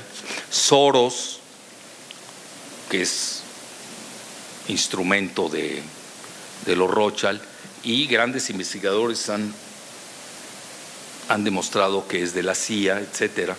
Imagínense, un solo personaje arrodilla a varios con un movimiento de capitales. Ese mundo está viniéndose abajo, el mundo financierista. Es más, ahorita les hago un paréntesis. Ahorita hay una acusación contra el mayor banco del mundo, que es JP Morgan Chase. Vean cuál, el mayor de Estados Unidos y el sexto del mundo, del Departamento de Justicia. Quizás, eso no lo dije, estemos también ante un recambio del orden financiero internacional. Porque pegarle a JP Morgan y acusarlo con el método del RICO Act, que llama la enmienda RICO, RCO, que es nada menos que Racketeering, Influence and Criminal Organization, es decir, tildar a JP Morgan, que todos lo sabíamos que lo era, pero lleva un siglo, y la investigación llevaba 8 años, que lo haya sacado Trump, cuidado.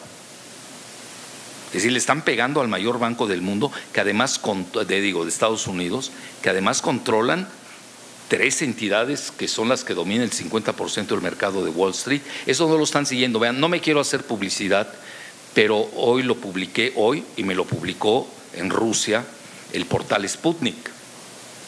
Digo, en México no me aguantan esos artículos. No, aquí olvídense, no aguantan, en México no aguantan eso. Entonces, no, además quería hacerlo extenso.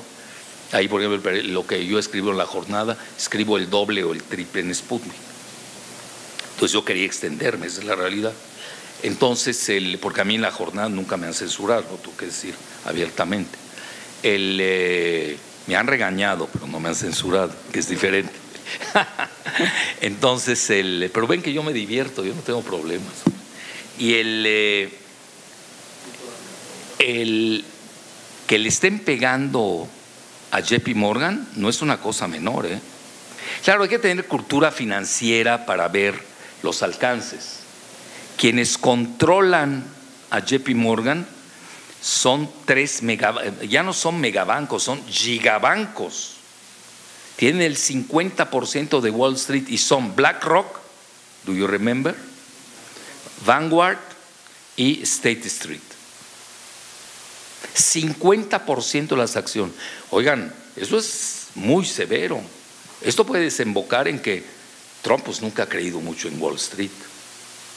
Además son los que lo querían tumbar con el impeachment y el Russiagate, etcétera.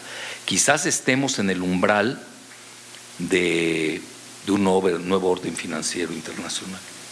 ¿Por qué razón? Porque acusan a JP Morgan de haber manipulado los precios del oro y la plata. Vean ustedes el alcance del mensaje. Pero son a nivel de grupos. Entonces tú tienes a los globalistas, son conocidos Rothschild, Soros, los Clinton, Obama y ya. Bueno, no voy a poner a Macri de Argentina, ese es de undécima, ni pinta. Ni en Argentina pinta, imagínense, o va a pintar a nivel mundial. Estamos hablando de los que pintan a nivel mundial. Y luego a nivel nacionalistas, los visibles son Trump, Netanyahu, que perdió ahorita, por cierto, en Israel, Jared Kushner, su yerno, Sheldon Adelson, el dueño de los casinos de Las Vegas, y Kissinger. Ese es el grupo. Y estos son nacionalistas. Ustedes leen el libro reciente que hizo Kissinger. Vean, yo cuando leo a Kissinger no lo leo por placer. No es de leer un genocida de Vietnam y todo. No lo leo, yo lo leo porque quiero saber su punto de vista, punto. Es como leer a un alumno que te cae bien o mal, eso es indiferente. Pues, que escribió, tengo que saber su contenido.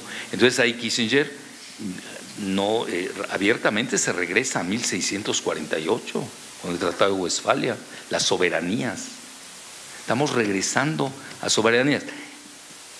Cosas favorables de nuestro presidente, es soberanista. El problema es cómo lo aplicas y que te dejen aplicarlo. Es nacionalista, es keynesiano, está en la infraestructura. Yo no sé si lo hace por intuición tabasqueña o lo hace porque sí me lee, lo digo con humildad y rigor. Pero esas cosas las lleva bien. Hay otras, obviamente, son producto se prestan a crítica. Yo creo que Castel debe propiciar la crítica. Un país que no tiene crítica, pues no vive. Eso es lo que hace intenso a un país. Bueno, eso no se contesta. A ver, Roberto, por favor, luego está Oscar. Oscar, ya tienes el micrófono adelante. Sí, gracias. Bueno, ¿sí se escucha? Sí, adelante. Bueno, gracias a la universidad por traerlo y a usted por estar aquí, doctor. En este mundo globalizado, sin embargo compuesto por regiones, estamos viviendo unos fenómenos que son, digamos, el renacer de ciertos usos, costumbres y quizás también que muchas regiones siguen muy aferradas a tradiciones o incluso a su perfil económico, a lo que producen. En concreto, la región de los Altos de Jalisco, que somos una región semidesértica y que sin embargo se dedica a producir insumos agropecuarios en general, y que estamos viviendo un fenómeno muy complejo respecto al agua. En una de sus conferencias en Zapopan, usted hablaba sobre el punto estratégico del agua y de las naciones que tienen el agua, que van finalmente a ser las que van a producir los alimentos. Y lógicamente nosotros estamos en medio de eso, de ser un desierto y producir alimentos. ¿Nos podría hablar un poquito de este asunto de la globalización del agua? Bueno, mi tesis es que ya no hay globalización, estamos desglobalizándonos. Y la mejor prueba es, desde el 11 de septiembre se elevaron los costos. El mantra principal de la globalización es la reducción de costos, que se ha elevado precisamente por los seguros a partir del 11 de septiembre, y ya el outsourcing y ¿cómo se llama esto en español? La deslocalización o maquila y el downsizing, la poda empresarial, pues ya llegó a su límite. Incluso el outsourcing con el problema migratorio, pues esto lo pone en tela de juicio el mismo modelo de la globalización, por la mano de obra barata, etcétera. Eso ya está quedando atrás con el neonacionalismo que se está comiendo esa parte de las economías. El caso del agua y de ustedes, yo no lo conozco, no me gusta meterme en temas que no conozco, pero así como me lo planteas, pues mientras tengan agua, denle gracias a Dios, porque el agua es el… Vean, yo no sé cómo ahorita están pensando en la cuenca de Burgos, hay un sector del gabinete del presidente, que él se pronunció en contra, pero hay otro sector que sí lo quiere. El problema de la cuenca de Burgos es cierto, es la tercera reserva de gas shale, de gas lutita a nivel mundial. El problema no es ese, porque están pensando en costo-beneficio, no están pensando ¿y dónde van a traer el agua? Estaban pensando en desviar el río Pánuco para el Monterrey 6. ¿Y qué haces con los de San Luis Potosí, con los de Veracruz y Tamaulipas que les quitas su agua? Bueno, van a hacer una guerra civil. Bueno, yo he llegado y me lo han dicho en Tabasco, se les ocurrió pensar en desviar el río Grijalva y el río Usumacinta, me lo dijeron los ingenieros de Tabasco, estamos hablando de un nivel el más elevado, de los más elevados que tiene Tabasco, estaban pensando en ese sentido. No, ahí se arma la de San Quintín, no es tan fácil. Pero Estados Unidos tiene puesta la mira en la cuenca de Burgos, es un proyecto totalmente lejano. Entonces, tomen el ejemplo de qué está pasando en otras partes del mundo y defiendan su agua. Vean, podemos vivir sin lo demás, sin agua no podemos vivir. El cuerpo humano es 70% agua. Así que el poco de agua que tengan, es mi muy humilde consejo, defiéndanla. Gracias. Roberto. Señor, yo tengo una pregunta. ¿Cómo va a ser o debe ser el desarrollo o rumbo de los países que no cuenta con paraguas nuclear para liberarse de las jaulas geopolíticas que tanto limitan y reúnen? Pues no hay opción, Por eso es jaula. No hay opción. ¿Cómo? Y no tienes armas nucleares, ¿cómo le haces? Vean, el ejemplo, por eso es una de las causas que el mismo Trump critica cuando corre a Bolton, el modelo libio. ¿Qué hicieron con Libia? Acuérdense que también Estados Unidos es tremendo, y la Hillary, lo que le sigue.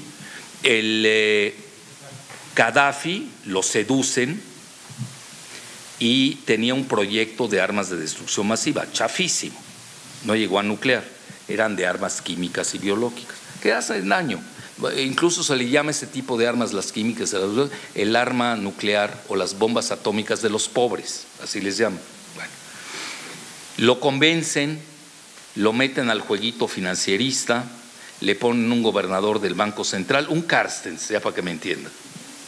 Les ponen un Carstens ahí en Libia, pues lo hicieron papilla, lo invaden, es un país inmensamente rico en gas, en agua, y fue más por el agua que por el gas que lo invaden, y lo sodomizaron,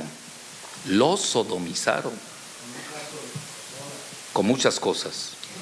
Bueno, ya no nos metamos en no, déjame concluir la frase. Entonces ahí lo que sucedió, Trump dice, los norcoreanos no van a aceptar eso, porque cuando Bolton comete el grave error de mostrar sus cartas, de decir que iban a aplicar el modelo libio a Norcorea, pues ya no quiso ningún trato el norcoreano. Eso es muy interesante. Lo que ves es que Bolton, es muy complejo el tema de Bolton, viene del equipo de los Bush. Realmente no era una agente directa de Trump. Y a mi juicio, Trump, esa es mi muy humilde hipótesis, negocia con los Bush, porque mete a mucha gente de los Bush en el gabinete, para que no lo defenestren, para que no le hagan el famoso impeachment. Y ahora que sabe que es difícil el impeachment, pues ya lo mandó a freír espárragos. Muy bien.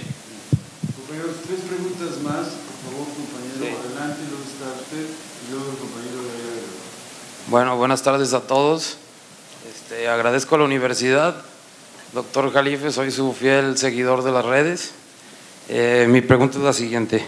Con esta novedad de que las potencias mundiales adoptan políticas públicas proteccionistas, ¿dónde quedarán las instituciones internacionales? Llámese ONU, OMC, OTAN, ¿desaparecerán? Esa es mi pregunta. Bueno, están en grave crisis, están desapareciendo a fuego lento. Una de dos, se reforman. Esa es una. Yo soy de escenarios, ya quedamos, ¿no? Que me hizo la pregunta, que levante la mano porque estoy viendo a ciegas. ¿Quién fue? Ya. Entonces, una, se pueden reformar. Es decir, la ONU con ese Consejo de Seguridad que tiene, ya no le falta. ¿Quién tiene que entrar? Pues tiene que entrar Brasil, tiene que entrar India, tiene que entrar Japón, que renovar el Consejo de Seguridad. La OTAN está en crisis. Con la salida de Francia, de Gran Bretaña, vamos a tener otra OTAN. Gran Bretaña va al modelo de la anglósfera, de todo lo que es el Commonwealth, todo lo que dominó, ligado a Estados Unidos. En ese sentido, Trump es muy anglosajón, él es presbiteriano. Entonces, y le gusta el modelo británico, pero de nacionalismo económico. Luego, la OMC está muerta desde hace mucho. El único que cree que sirve la OMC es Guajardo. Bueno, allá él. No está enterado de nada, por eso comete tantos errores. La India, por ejemplo, ya ni asiste ya ni le interesa a la OMC. Entonces, porque ahí se necesita el consenso, y si India no acepta la cuestión alimentaria, que ahí fue donde choca con Estados Unidos, pues no tiene ninguna vigencia. Entonces, soy los que les dicen, es como ir a la Corte Interamericana. Bueno, los que dicen eso no tienen ni idea de lo que están hablando.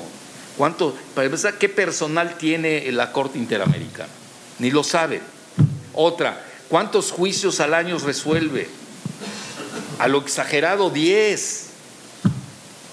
No hay tiempo, y aquí agarrar, vámonos a la Corte Interamericana. No hace nada. Eso y nada es nada. Bueno. Entonces, hay muchos organismos que vean el FMI. El FMI es importante. La manejaba una francesa. Y ya se fue Christine Lagarde, creo que se va a manejar algo financiero económico, no me hagan mucho caso, en la nueva Unión Europea, en el reparto de carteras que se da ahí. Hay una cláusula, no sé si escrita o no escrita, que el país que tiene el mayor Producto Interno Bruto nominal, es donde debe estar la sede del FMI. Bueno, en 2 años lo va a tener China. Pregunta tonta, ¿dónde va a estar la sede del próximo FMI? No, pero aquí la pregunta es ¿dónde? ¿En Shanghai, en Shenzhen o en Beijing? Obviamente en Beijing, porque es la capital. Entonces, estamos yendo a un nuevo mundo que o vamos a tener nuevos organismos, o los organismos previos se tienen que reformar para sobrevivir. De otra manera, están condenados a la extinción. Muchas gracias. Le pasas, compañero, a la maestra, por favor, usted. Gracias. Muchas gracias. Vaya, hasta que oiga una voz femenina. Por favor. De hecho, yo también me sumo al agradecimiento a la Universidad de Guadalajara por haberlo traído. Yo también soy suscriptora, no soy millennial, pero también lo sigo. Pasa por millennial. Sí. Gracias. Bueno, hay muchos deja usted con esta conferencia muchísima reflexión. En lo particular, como parte del cuerpo docente de la Universidad de Guadalajara, me preocupa la parte de qué vamos a hacer las universidades para la cuestión de estar vigentes y tomar de frente los nuevos retos para este tipo de situaciones que se nos vienen, ¿no? Eso por un lado. Y la otra cuestión de la tecnologización. ¿Qué es lo que nos pasa en México? Que la cuestión de la tecnologización se nos está quedando rezagada. ¿Esto tiene que ver con el Tratado de Bucareli, por ejemplo? Muy bien. Gracias. Bueno, tiene que ver con lo que dijo Brzezinski, esa frase clásica de que no queremos un Japón en la frontera. Pánico le dio a Estados Unidos, porque el mexicano es muy creativo, muy creativo. Tenemos ese… Yo creo, vean, no quiero dar malas ideas. Quizás haya que trabajar en secreto. No me escucharon, lo que dije. Es un secreto. Es un secreto, por favor, por favor. Nadie nos escuchó en las redes, en ningún lado. Quizás haya que hacerlo en secreto. Abiertamente no nos van a dejar. No hay que hacerse ilusiones. Oigan, si en el Tratado de Libre Comercio, en el nuevo, el TEMEC, nos vapulearon en la cuestión de servicios, paliza nos dieron. A ver, con honestidad, ¿quién ha leído las 1000 páginas del TEMEC? Dígame si no debe ser motivo de estudio en la universidad. No lean las 1000, como yo hago con los alumnos, lo divido en pedazos. A ver, ¿cuántos alumnos hay aquí? No van a leer los 3000. A nivel de cuerpo docente, yo creo que es obligatorio repartirse las tareas. Por ejemplo, el rubro energético, un grupo, lo que se llama en inglés task force, un grupo de tarea, estudiarlo. El grupo de los genéricos, de la cuestión farmacológica. Vean, lo que nos hicieron con los fármacos no tiene M, no tengo otra palabra, no tiene M. Nos obligan a respetar sus patentes 10 años y no poder importar genéricos. Pues, ¿por qué creen que tenemos una crisis de fármacos? Estados Unidos es el peor país en cuestión de fármacos, el peor. Tienen que importar sus medicamentos de Canadá. Por eso el Big Pharma tiene casi, ganan las 10 principales del mundo, 5 son estadounidenses, ganan casi 1 millón de millones al año, el equivalente de dólares al Producto Interno Bruto de México. Entonces esa parte, yo sí recomiendo la clandestinidad tecnológica, hay que hacerla. Ni modo, ya me van a quitar la visa de Estados Unidos, así que… Luego, bueno, lo que pasa, las universidades, esa es la labor que tiene que hacer la universidad. Tienen que regresar a ser el centro de reflexión del pensamiento, los faros del país. Y no ser los simples excrescencias de un sistema. Es donde se tiene que pensar, donde tenemos que corregir a la bola de parásitos políticos que abundan, que dicen cada barbaridad. Igual que Coparmex dijo, te felicito si lo hiciste bien. Porque no estamos peleados, pero que lo digan bien.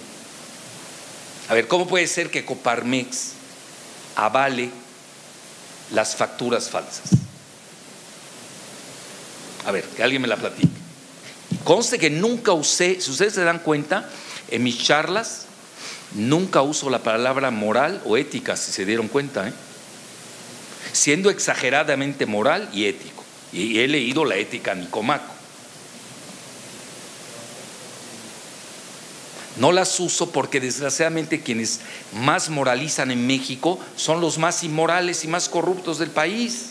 Entonces yo no me meto a esos temas, yo me meto a datos duros. A ver, ¿cómo puede ser? Ese es un dato duro.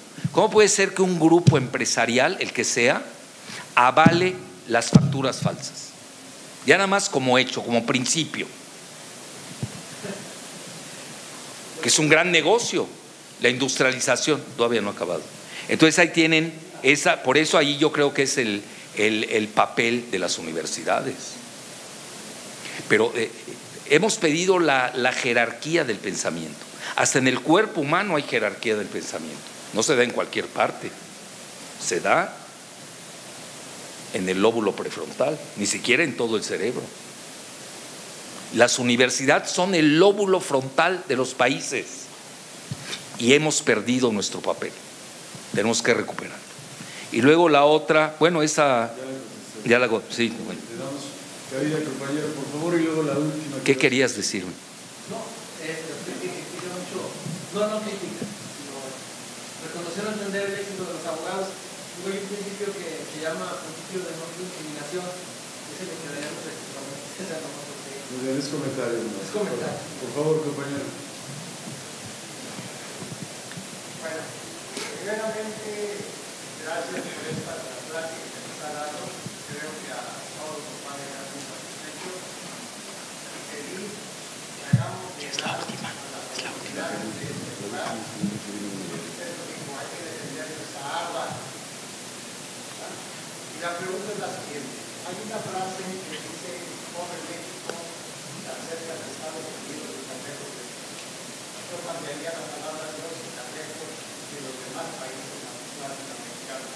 La pregunta es, ¿sería conveniente y factible que México cambiara los ojos de donde estamos metidos en la influencia mexicana, norteamericana, a nuestros hermanos latinoamericanos? ¿Qué tanto sería conveniente? Gracias. Bueno, guste o disguste, supuestamente México es un país latinoamericano. El problema es que nos hemos deslatinizado con los gobiernos neoliberales, es la realidad. Y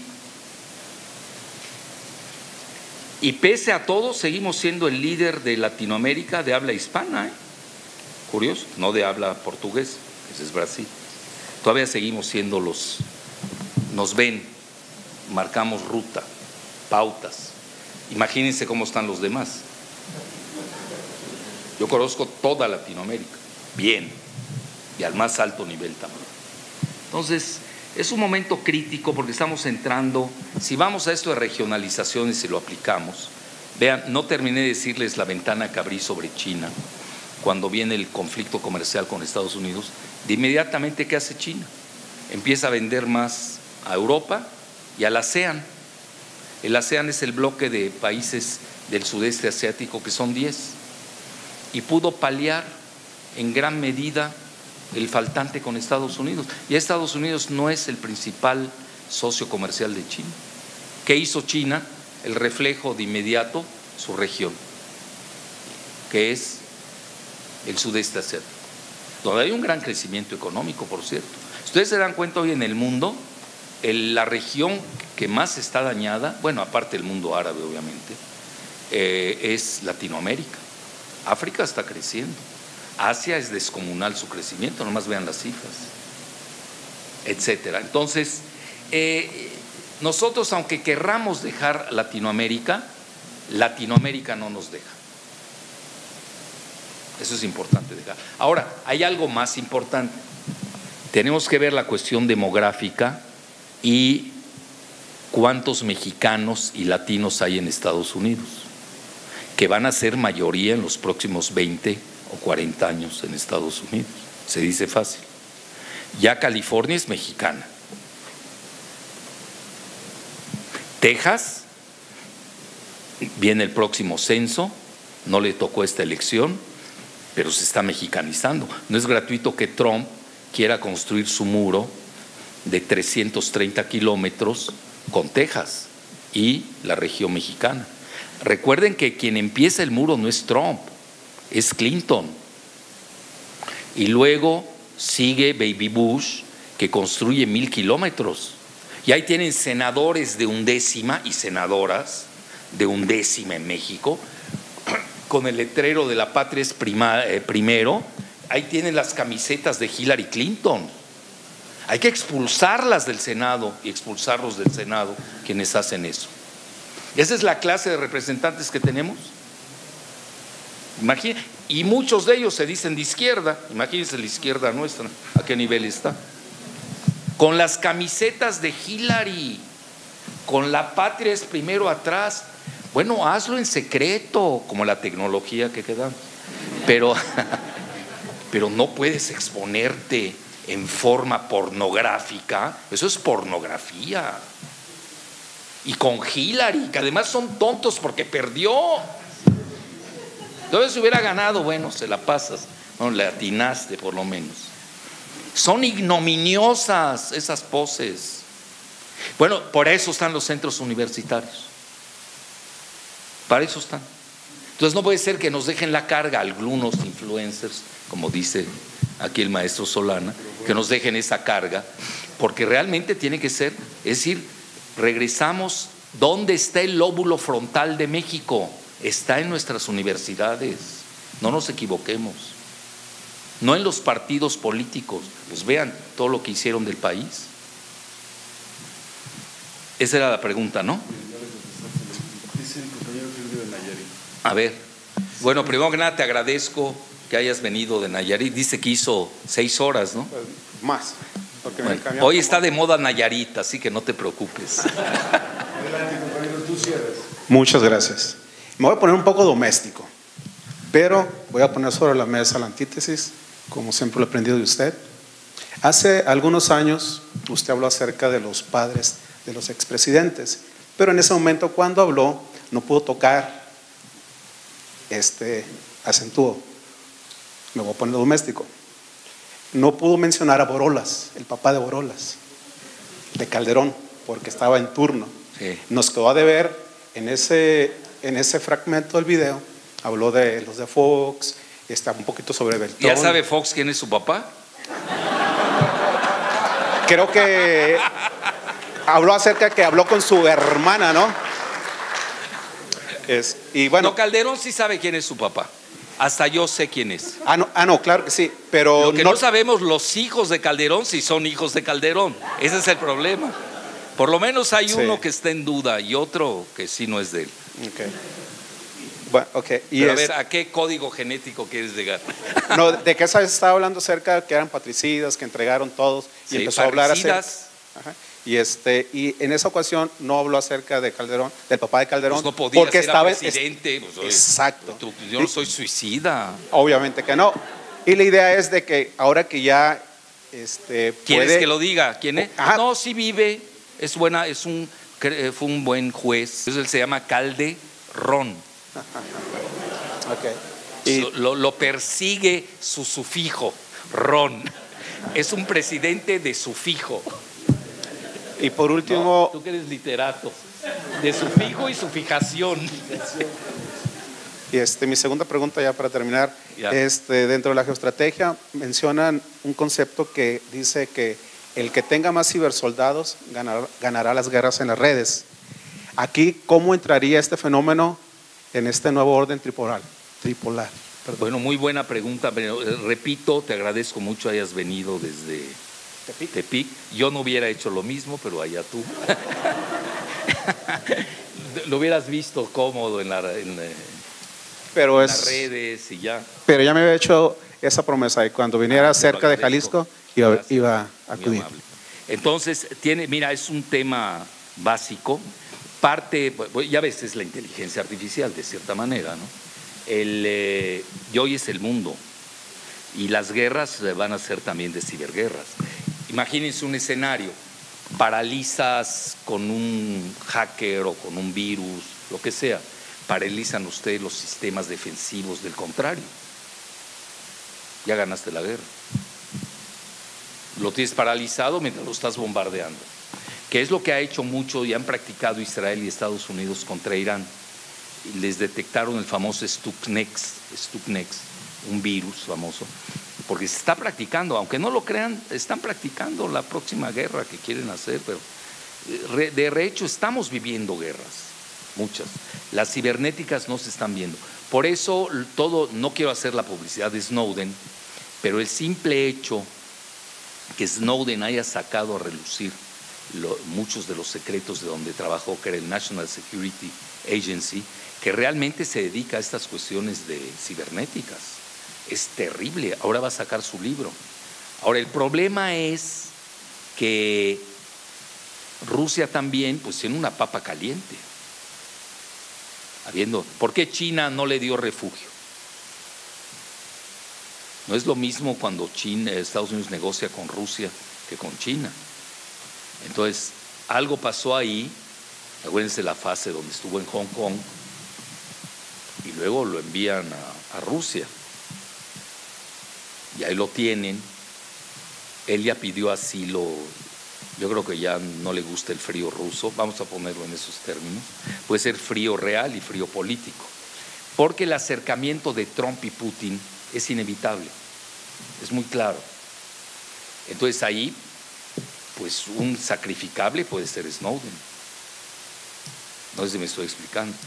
Entonces, y a él lo pueden matar en cualquier momento. Es decir, el Pentágono no puede permitir, no estoy haciendo la apología del crimen, que se escucha, que como ejemplo para sus demás, que ellos les llaman whistleblowers, son soplones. Bueno, a Denise Dresser la agarraron que era soplona, no es albur, de la embajada gringa, lo sacó Wikileaks, y es heroína de algún grupo en México. Bueno, así es México, ¿no? Y eso que estuvo internada en un centro, no me hagan hablar mejor hablemos de la ciberguerra. Entonces sí, hay que tomarlo en consideración, es un tema candente. Yo creo que los que somos leguleyos, a mí me rebasan esos temas, se los digo, son muy complejos. Los chinos son muy buenos para hackear, les echan culpa de que si pegan, que hacen, todos se andan golpeando, a esos niveles se andan. De hecho, ya hay una ciberguerra que no se atreve a decir su nombre, pero yo creo ahora que saque sus memorias, parece que va a sacar su libro Snowden, pues yo creo que es obligado leerlas, y que alguien nos las explique, porque una cosa es, son cosas ya demasiado técnicas, lo que decía aquí la maestra, ya este mundo también a muchos nos ha rebasado. Bueno, muchas gracias, encantado.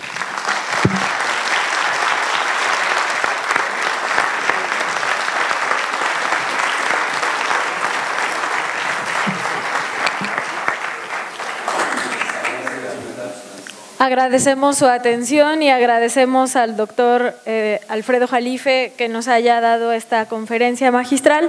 Y a continuación, nuestro rector, el doctor Aristarco Regalado Pinedo, le hará entrega al doctor Alfredo Jalife de su constancia y de un presente. Buenas tardes, gracias por su presencia y con el permiso y un saludo a estudiantes, profesores, directivos y demás asistentes a este auditorio. Nada más quiero reconocer que es el profesor Fernando Solana el que le ha dado mucha vida a esta cátedra, Sergio Pitol, y pues prácticamente a él le debemos todas las visitas que hemos tenido aquí y con estas conferencias. Así que, pues sin más, y agradeciendo también al doctor Jalife, quiero hacerle la entrega de la constancia por haber impartido la conferencia magistral Posmodernidad y Geopolítica hacia el Nuevo Orden Tripolar, efectuada en el marco de la Cátedra Sergio Pitol el día 20 de septiembre del presente año en las instalaciones del Centro Universitario de los Lagos, y junto con esta constancia algunos libros de nuestra casa editorial. Muy amable, encantado.